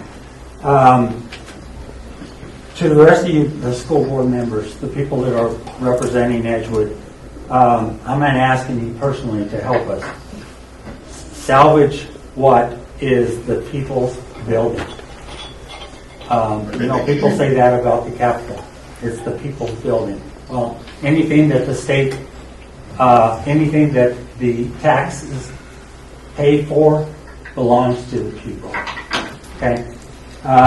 I was reading over here that funding impact would be $277,000, but you guys are still asking for $903,000 for demolishing. We offered you money for that building, and that's even making the town of Edgewood pay triple the amount. So I appreciate that, and I'm going to ask you that you guys do take this off of the master plan, because it really does not belong there. And as long as it's on there, then you can continue to have discussions between the town of Edgewood and the Moriarty Edgewood School District. And as far as talking about legal issues, there are plenty of that to come. We've already had one session, well, kind of, that didn't turn out very well. So I don't know why. I do know that when I was on the board what we were going to do with that area, but I'm not on the board now. So what we did back then is something entirely different than what you guys want to do right now. But we did preserve 40 acres for the high school, and we talked about preserving for the middle school, which we did. That's when we built the middle school over there. And then we also talked about the elementary school, because we knew that that was going to have to be changed, and we wanted everything close to a complex. That was because of security issues that we wanted to take care of. So this is more than just an issue about prime property and stuff like that. This is more about a security issue, about a safety issue, about keeping things all in one complex. It helps with the response time for both the fire department, which is right there, the police department, which is pretty close to there, and then plus we even have officers that patrol that area pretty good, and they will continue to do that as long as I sit on the as a commissioner for the town of Edgewood. So, and I did talk to Santa Fe. Santa Fe is very well aware of this conversation that's going on right now and the conversation that when it started. They told you guys back then that they will not fund any type of building that can be utilized by any other state entity. And they're sticking to their words. Thank you. I got a question for you though. What do you mean by not having security if say down the road that the school goes there, that there's not going to be security for that school?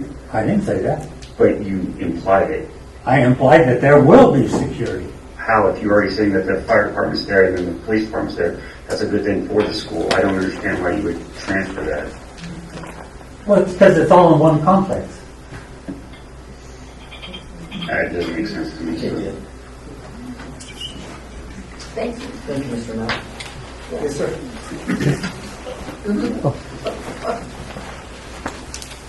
Somebody's trying to trip on that sooner or later. Get right again. Let me talk. I want to boil this down to economics. The south building that could be utilized for other things. If it gets torn down, that means the town of Edgewood has to build or purchase a new building to meet those demands, which means a bond issue. And now that puts the school district and the town of Edgewood with competing bond issues. As some of you already said, there's a lot of older people out in Edgewood. And what do you think they're going to vote for? Are they going to vote for a new school somewhere down the line? Or are they going to vote for a community center that they can utilize for all the ages from grade 1 to the grave?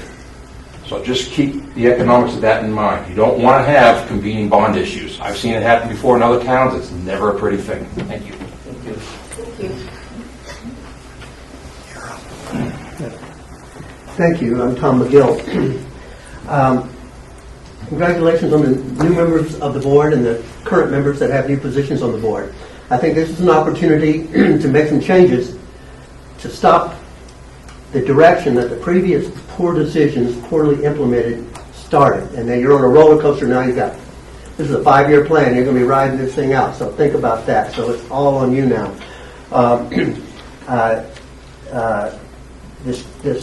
The original structure was abandoned barely halfway through its functional lifespan and then neglected. The process was contentious and disrespectful. Your previous 5-year plan all but predicted that we would be here tonight. If you go back and look at that. When you took that school away, you opened a hole that was immediately filled by a free public K-12 charter school, which outcompeted MESD with high performance. It also made that site arguably undesirable for another school because it's almost exactly across the street, and it's doing very well. I also attended the PSCOC, the Facilities Administration meeting, where the previous board went to get their free $1 million from the government. They were completely spanked in that meeting. They were told outlined clearly, we do not tear buildings down to build new buildings. They took your 100% funding away and made you pay 66% to tear those 2 buildings down, the dumbbell building and the original. That should have, when you look at it, the dumbbell building was paid for, and the elementary school came out of other funds, generic funds. You had to use it for some other source. Can I continue, please? I don't think you want to go back to those people. The board came back and decided they would spend it out of fungible, pay for it out of fungible money. So what I'm going to say now is I have nothing to do with the government. However, Edgewood is working on its 5-year plan. It has to make its own plans, and when you come up with surprises like this, they have to take this into consideration. What are we going to do for education? The Moriarty system is projecting no real growth in student body in the next 5 years. However, Edgewood is projecting growth. It may be old people, I don't know, including quite possibly 4,000 homes in the far northwest. It's not even in this school district, but it is in the city of Edgewood, I believe. So So there are going to be a lot of decisions being made in Edgewood in the next 10 years, not just 5. We need to know we have access. We think it's very important for education to form our community and make it attractive. Right now, this district does not provide good education. It barely struggles to get above the 50% line in the 51st state in the 32nd country in the world. And I don't, and all of the things that have been going recently about high school performance and all that sort of thing indicate to me that you have no intention of making performance better. So I don't think you're filling the needs that Edgewood needs going on in the future. I hear your people tell our people that our kids don't go to college, they're agricultural. It's supported by the Martinez-Yazzie lawsuit, where they claim that 70% of MESD graduates have to take remedial classes when they go to a state college. We're told in the school, in this board, a board member said, our kids do not come to school for an education. They come for socialization and for athletics. That may not meet Edgewood's needs going forward in the future. I'm hoping that you take advantage of our school board, our commission to all indicate an attitude of cooperation and want to work with you. But I'm a citizen. Your people, your consultant, your third-party consultant who does not have access to all this kind of stuff, told you have a year to work on school bond. Well, I have a year too to work on school bond. So thank you very much. Thank you, Mr. Mayor. Thank you.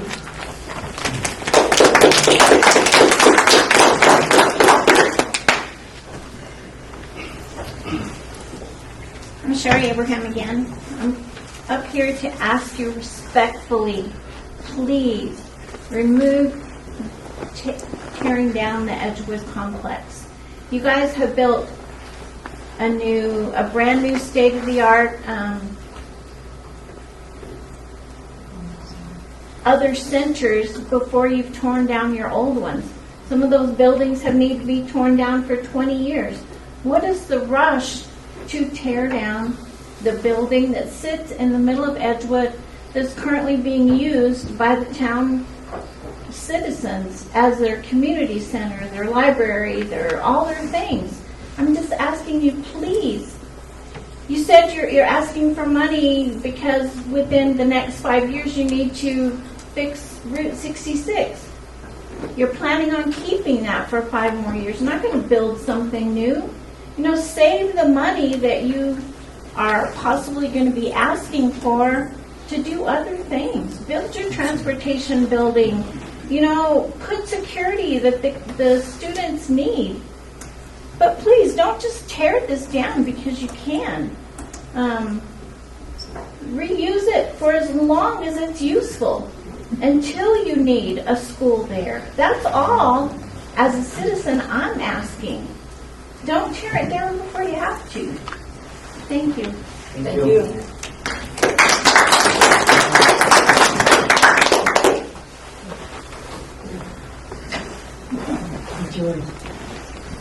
Yes, sir. Am I up? You're up. Yes, sir. Am I up? You're up. Great. My name is Ray Siggers, and I've had a real estate brokerage firm in Edgewood and Torrance County for the last 49 years. And I want to discuss the value of assets. I'm also a taxpayer, okay, and I've also run 7 kids through my school district and got grandkids coming up. So I'm a very concerned citizen. But what I worry about is this very valuable asset that we have in the Edgewood Elementary School, both buildings, okay, and talking about demolishing what I paid good, hard taxpayer money for and worked on the bond issues to make sure they got passed, okay? And I'm wondering if we start tearing them down, I'm not sure I'm going to support bond issues like this because these are valuable assets. They might be depreciated, because of some deterioration, but they were built under modern building codes. They weren't built the last 40 years with proper maintenance, they were built to last 100 years, okay? Oh, great, well, that's the right number, but you see my point.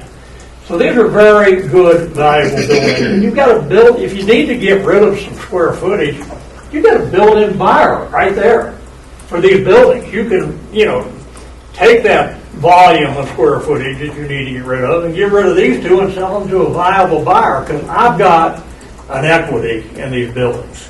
I paid for them through my bonding. And tearing them down to me seems to be the most foolish thing that you could do. Okay? And, like I said, I'm an expert on values, according to the IRS and the bankruptcy courts and everything else where I've testified and been approved. And I can guarantee you're taking valuable assets that I paid for and all these people that live in our school district paid for and throwing them away. You don't tear buildings down that are only that old. Okay? I've got my wife here went to Vassar and, went to school in a 150-year-old building. They didn't tear it down, and it's still standing. And it's still the main dormitory for the girls there. And it's a girls' school, mostly used to be. Anyway, that's what I'm trying to say. Those are valuable buildings. I resent it as a taxpayer to see those assets torn down when we got viable buyers, the town of Edgewood, that would take them over, would pay a reasonable amount, even they're dilapidated, and it's not dilapidated, they're somewhat depreciated state. So I think you should consider that. And consider those of us that made the bond payments. Thank you.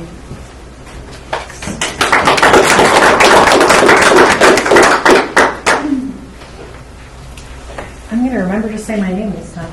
Linda Burke. You guys have a great opportunity. In the 2018 master plan, then Superintendent Sullivan commented on the fact that there was a lot of ill will that was created between Edgewood and the district with the closure of Edgewood Elementary.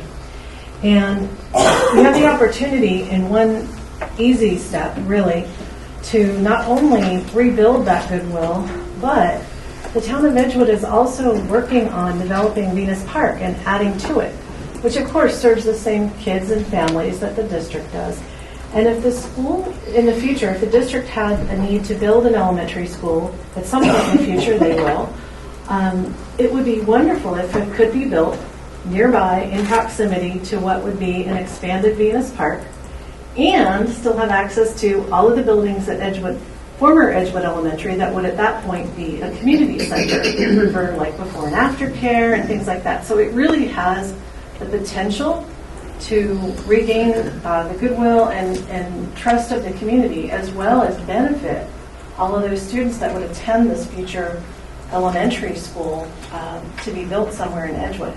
And it could even be positioned, by not being confined to that one location, could be positioned to fully take advantage of the expanded Venus Park, the trails that will connect over to the middle school, the one day potentially a high school, and then also over to the community center. So I would highly encourage you to consider that, and it eliminates, if I remember correctly, somewhere in the nature of area of over, I don't remember what the square footage is.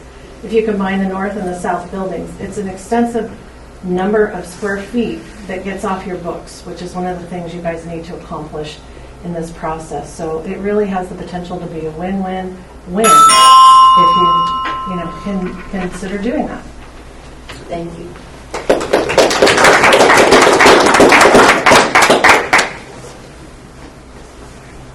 Kevin McCowan. I live in Edgewood and I pay taxes in Edgewood. And you've got a building over there that you guys should probably take off this list. How about maybe you sell it to Edgewood for $1 and let them do the renovations on it if that's costing you guys too much money? It's just a thought. Thank you.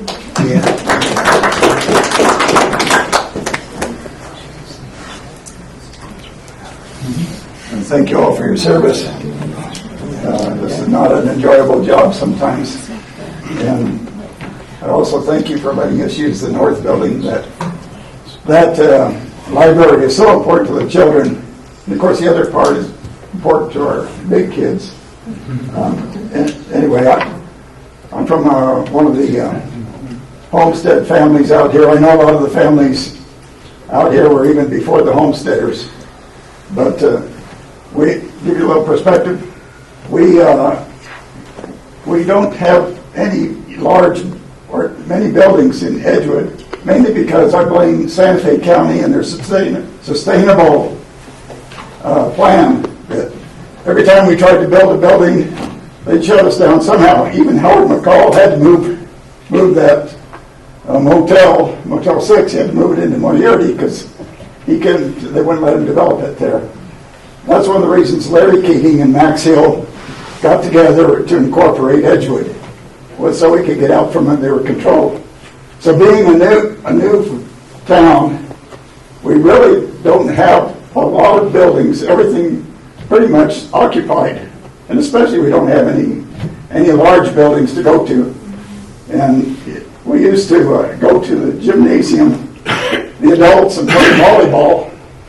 And I was thinking, us old people probably could play pickleball now, put up 2 courts in there. And so I go to that gymnasium, and I think the town really has a need for more buildings until they can build their own facilities. We're just too new of a town.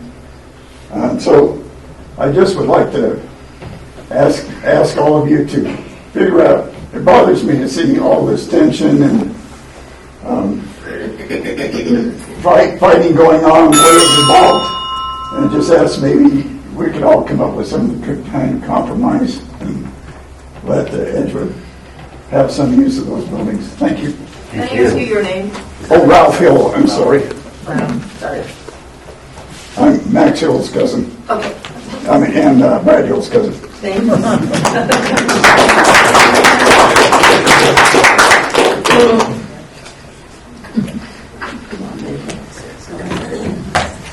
Hello again, board. I would like to say, first of all, again, thank you to everybody who's contributed today. I think we've all learned a lot here. To speak to Mr. Hill, who just identified, I think he identified a point that we all can consider, and that's that the concept of linking arms to rejoin whatever rivalry existed before. I'm an outsider. I haven't even been here a year, but I've seen and felt that there is something between the two communities, and that needs to stop for the good of our students, for the good of the future.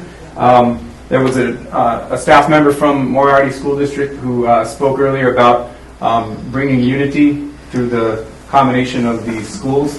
While I agree with that sentiment, I do not think it is logical. I think that for the FTE considerations of the teachers who travel back and forth between the schools, that serving the needs of the minority at the expense of the majority, i.e. our students and families who would be commuting from that far away, that again, that's going to result in a decline in enrollment. And the final thing that I will say is that regardless of the fact that this was discussed at prior meetings, and that it is still a working document, which is kind of new information to me, as I explained earlier, that information didn't really get out to the town of Edgewood for whatever reason, to the stakeholders that have vested interest until more recently. And I believe Commissioner, is it over 600 or 500 that is on this petition? 500, and it is growing. It grew today. That those stakeholders, by way of their signature on this petition, are in objection to the demolition of the town hall and library, as well as the building north of that, the elementary school. And I think that holds water. I believe that consideration in the future to build elsewhere, knowing that there is that many acres available to you, is a logical one. And that is good for not just the students, not just the kids, which as a teacher, that's who I have at the center of my focus. But it is also good for the constituents in Edgewood who, as I found out today, outnumber the citizens of Moriarty by quite a bit. I will also say, back to a couple of other points. I'll be brief, I just need to get my thoughts back in my head. I would encourage you to take into consideration what I said about the freshman academy. I will tear up the petition that I started today if there is evidence that that freshman academy will not take away electives from your freshman students.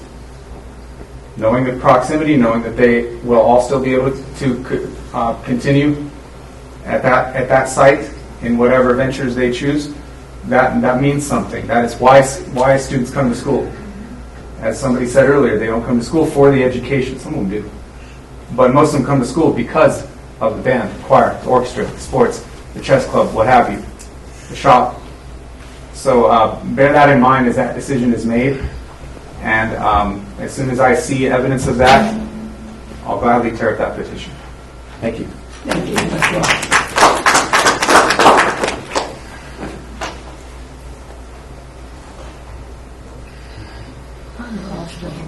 No further comments or questions? Sorry, I didn't mean That's okay. That's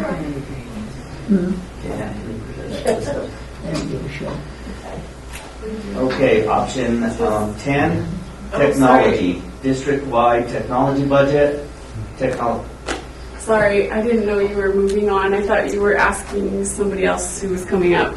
But can I address this last one? Yes. Okay. With all due respect, I think that you all are receiving terrible legal advice. I agree with Commissioner Powers that he can speak to this. He has a personal capacity as a taxpayer as well as being a member of the commission itself. You know, this lawsuit, it's public filings, public information.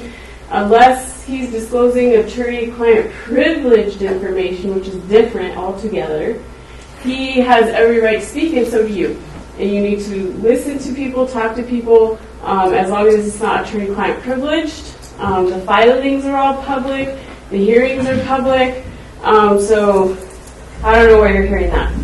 That would be like saying the SEG lawsuit that no representative, public representative could talk to anybody about SEG just because there's a lawsuit.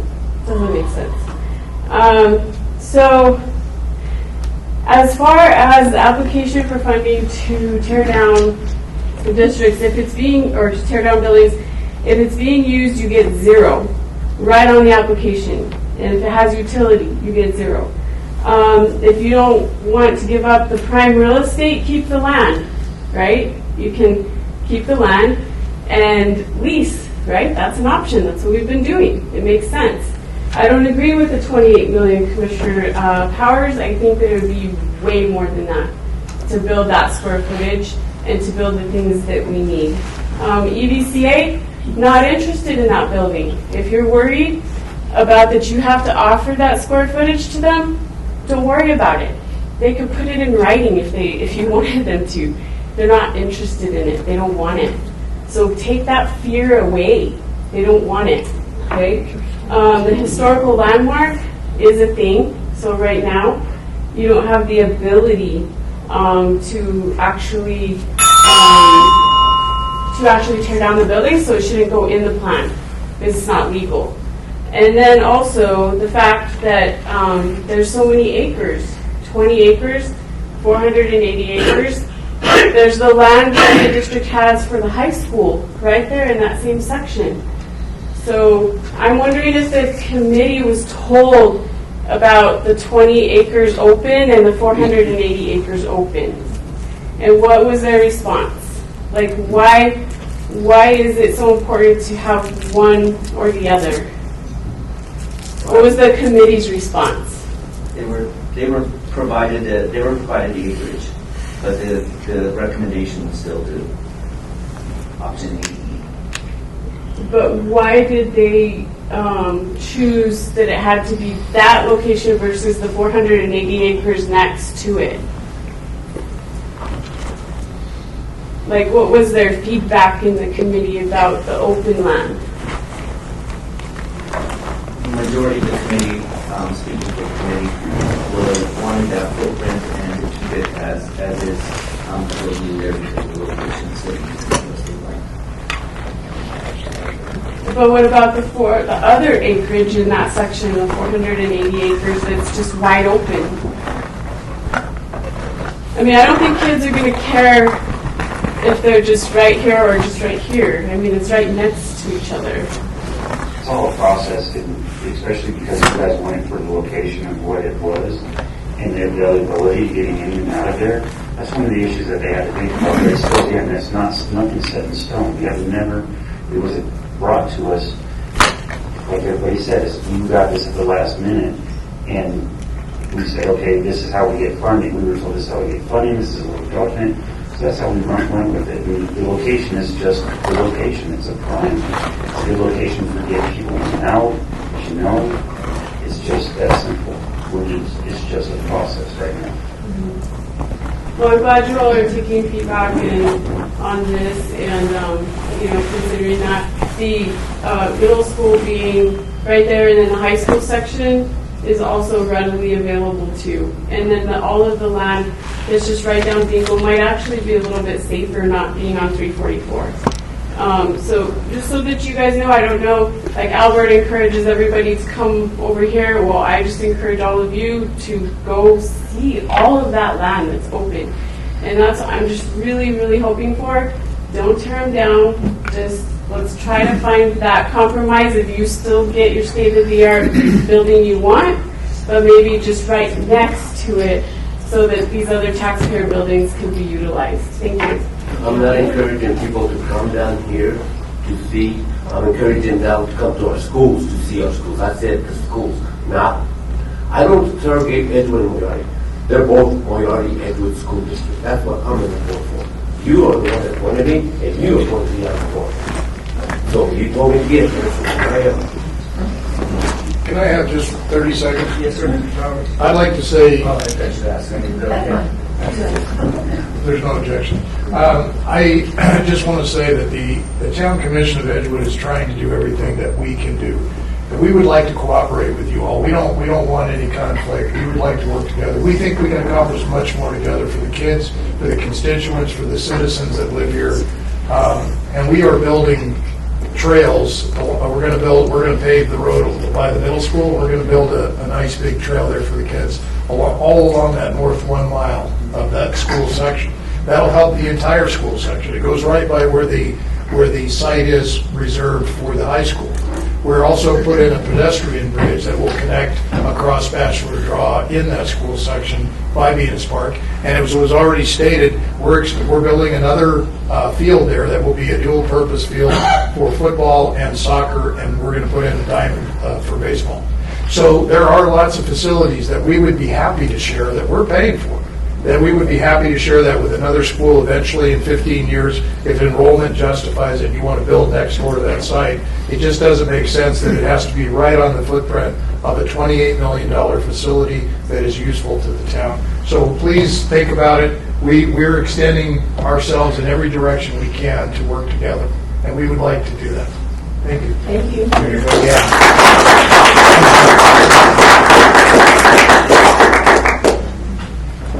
I didn't use all my time. I just want to say one real quick thing. And it just occurred to me. I looked at the map. Where the middle school is at right now, the opposite corner down on Venus is where the proposed high school is supposed to go, correct?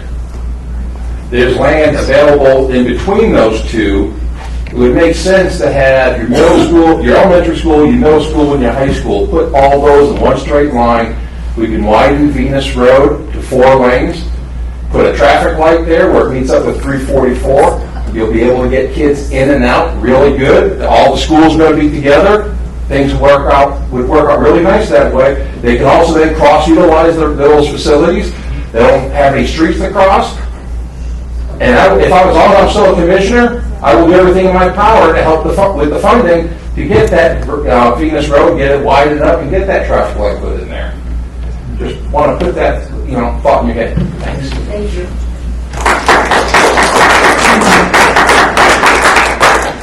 I have one thing to say. And this is to benefit the school. Last week I had a meeting with some developers, and the town, we're currently in the process of changing our ordinances for building and stuff like that. I understand that there's programs out, in fact, I don't understand, I know now that there are programs out there that allows us to build residence for teachers. And it's a special funding. They got something like, I don't know if it was 60 or $600 million from the legislature last year for the towns to utilize that money for education purposes for teachers. I made a commitment to the developers that I would do everything that I can to make sure that we change our ordinances to allow these types of clusters for educators and anybody that, for lower income type places. So you have my word on that too. Thank you.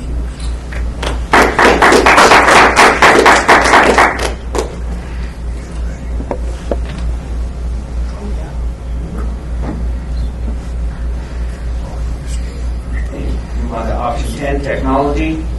This option is $750,000 times 5 years to help fund technology throughout the district. Anybody have anything to say?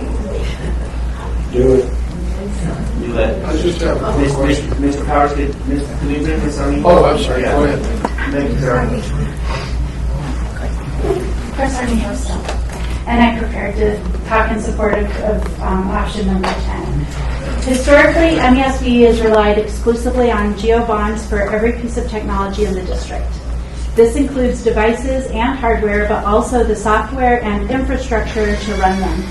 Without funds provided by geo bonds, as indicated in this facility's master plan, we cannot maintain networks and internet access at our schools, telephones throughout the district, or the digital tools and software that support student learning.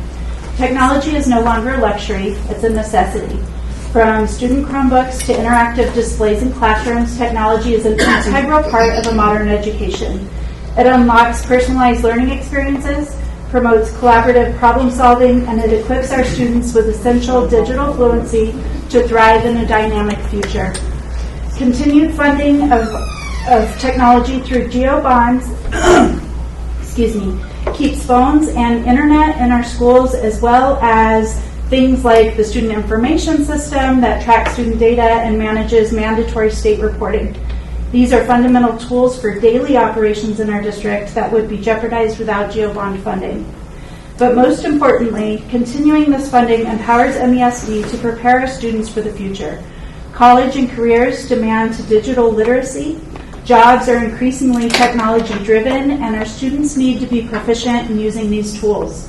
Without a strong foundation with technology in our classrooms, our students will be at a disadvantage. I urge you to consider the importance of option number 10. As the board works through prioritizing all of the proposed options in the FMP, please protect technology funding to maintain daily operations within the district, and more importantly, to ensure that our students have the resources they need for success in an ever-changing world. Thank you. Thank you.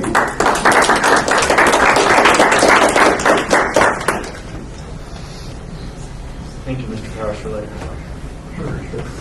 Jerry Powers again. So I just wanted to ask, I know there was a bond issue that was done in 21, and it sunsets in 26. It was a 5-year bond. Is this, you're proposing to go out when that sunsets and replace that bond with this one?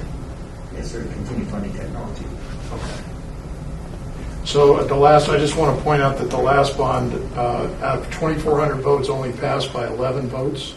I think that's another reason why, we ought to work together to restore the confidence of the people in how the money's being spent. Because it shows a lack of confidence. It only passed by 11 votes. It's too close.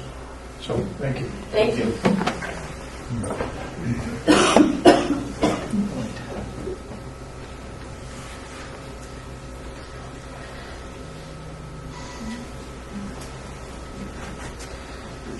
Just wanted to say that I support technology, of course, but I do want to say, just correct a couple of things, that you cannot use geo bonds for operations. That's not allowed, so you have to use your general funds for that. And you also mainly use GEO bond funds for capital items. You can for technology also, but they are usually big items. The district also does have other funding sources for technology, so I just wanted to kind of clarify that it's not just this GEO bond fund that supports technology. It's going to be other revenue sources as well. And like I said, y'all don't have to wait. You have $2.4 million that you didn't spend last year out of operational dollars. So that's a lot of repairs and maintenance. That's a lot of money that was not spent out of operational that can be used for these things that you don't have to put the district in debt for. So when and I will also say that the district has a really high debt ratio compared to some of the other districts that I've looked at. So you all do have a lot of debt. Some governments don't want any debt at all. If they can avoid it, they try to not make the taxpayers pay all of that interest and fees and everything. So it's something to think about too as board members, is your philosophy on debt. And how much do we really want to go into debt? Maybe you want to let your debt go down, and it's a tax break to all of the people. We have a lot of poverty out here, you guys know that, so a tax break would actually be a good thing. I know there was proposed in the master plan the $14 million that wouldn't increase taxes, and then the 22.5, I think it was, that the rest of it would increase. So you all, again, I just encourage you all need to be comfortable. Do you want to go in debt or not further? Thanks. Thank you.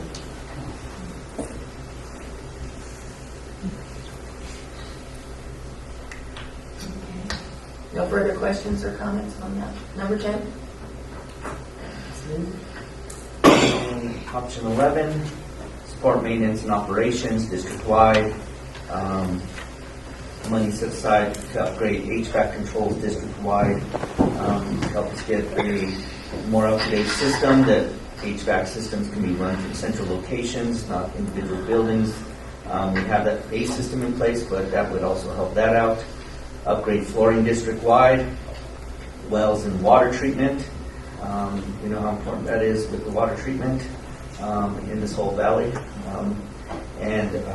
We do need to work on wells, most definitely. And then fire alarm systems at various sites, upgrade them. They are code now, but we do like to upgrade as much as we can moving forward.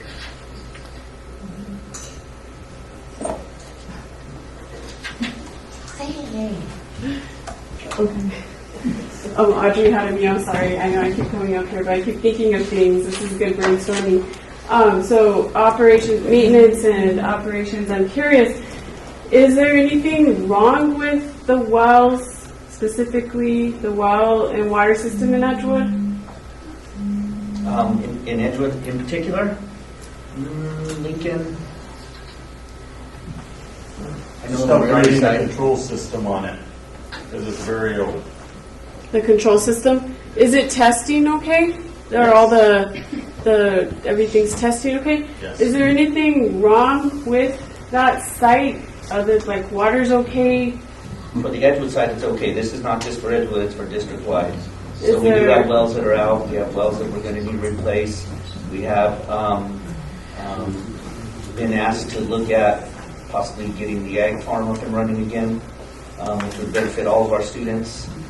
Those wells are on the community center and EES possibilities. Someone mentioned on Facebook, EM411, Edgewood has a community center. Many people own houses and barns much larger. I believe many meetings are held at Legacy Church because they can handle the number of people at meetings. This is not to be considered a negative comment, just the reality. Number 2, the city of Edgewood is using 2 spaces at the old EES, one for a library and one for the town hall.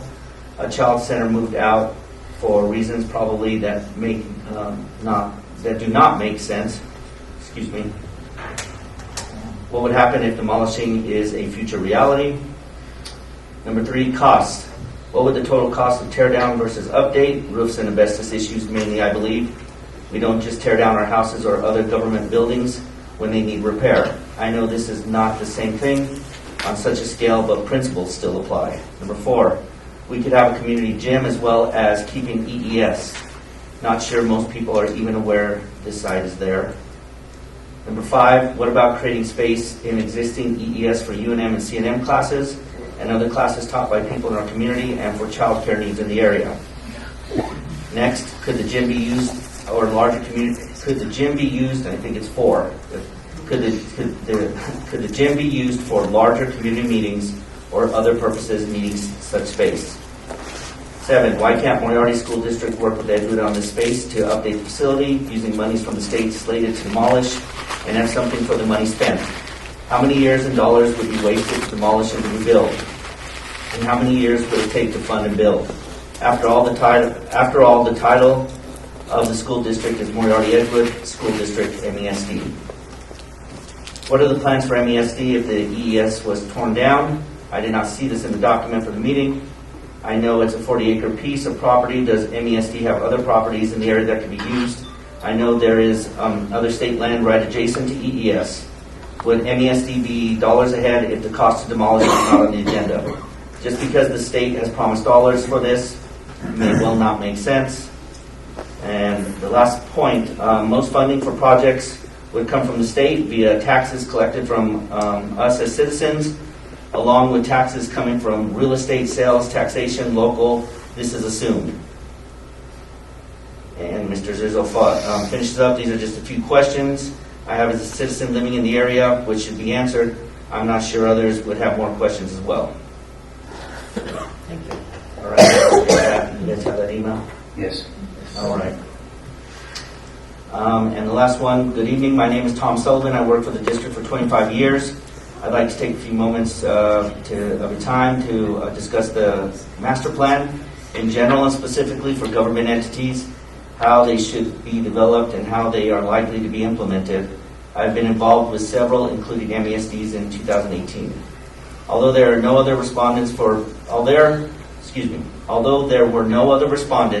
a planning facilitator, it is still unfortunate that the district seemed to be left with a poor process that produced a poor product. The FMP typically involves representative groups of folks developing a combination of wish lists and a bunch of what-if scenarios, like a disastrous change order cost, or maybe even a surprise legislative windfall to the capital budget. But rarely are such plans followed linearly or even close to finishing on project target dates, let alone having all those top priorities completed. For example, if a project is ranked as number 3 in the plan, it can be completed with some existing or newfound monies, but project 1 and 2 would barely get out of the ground with those dollars. What should be done? I would submit to you that it would be indefensible for officials overseeing this plan, even if it predated their election, to do anything but reprioritize projects. And they shouldn't be intimidated by a group of people riled up with deceitful misinformation. I was deeply offended by comments made in an earlier meeting which compared property sales values between zip codes. It was equally disturbing to hear other parties express concern that Moriarty Middle School students might be transported to Edgewood Middle School, or that people would vote for the bond issues that might address the needs at the high school campus, which of course serves students from Edgewood and every other corner of the 5 county school districts. Really, please leave those comments at the door. I don't remember any Torrance County officials complaining that their truck stops, farms, and ranches were paying to build Edgewood campuses in the early 80s, nor did Edgewood families complain about getting such important resources. But now, thanks to the divisive behaviors of a few seemingly influential people, such cooperative relationships may be hard to rekindle. So I'm sorry if I stumbled through that, but Thank you. yeah. And I'll pass this along to board members. Okay.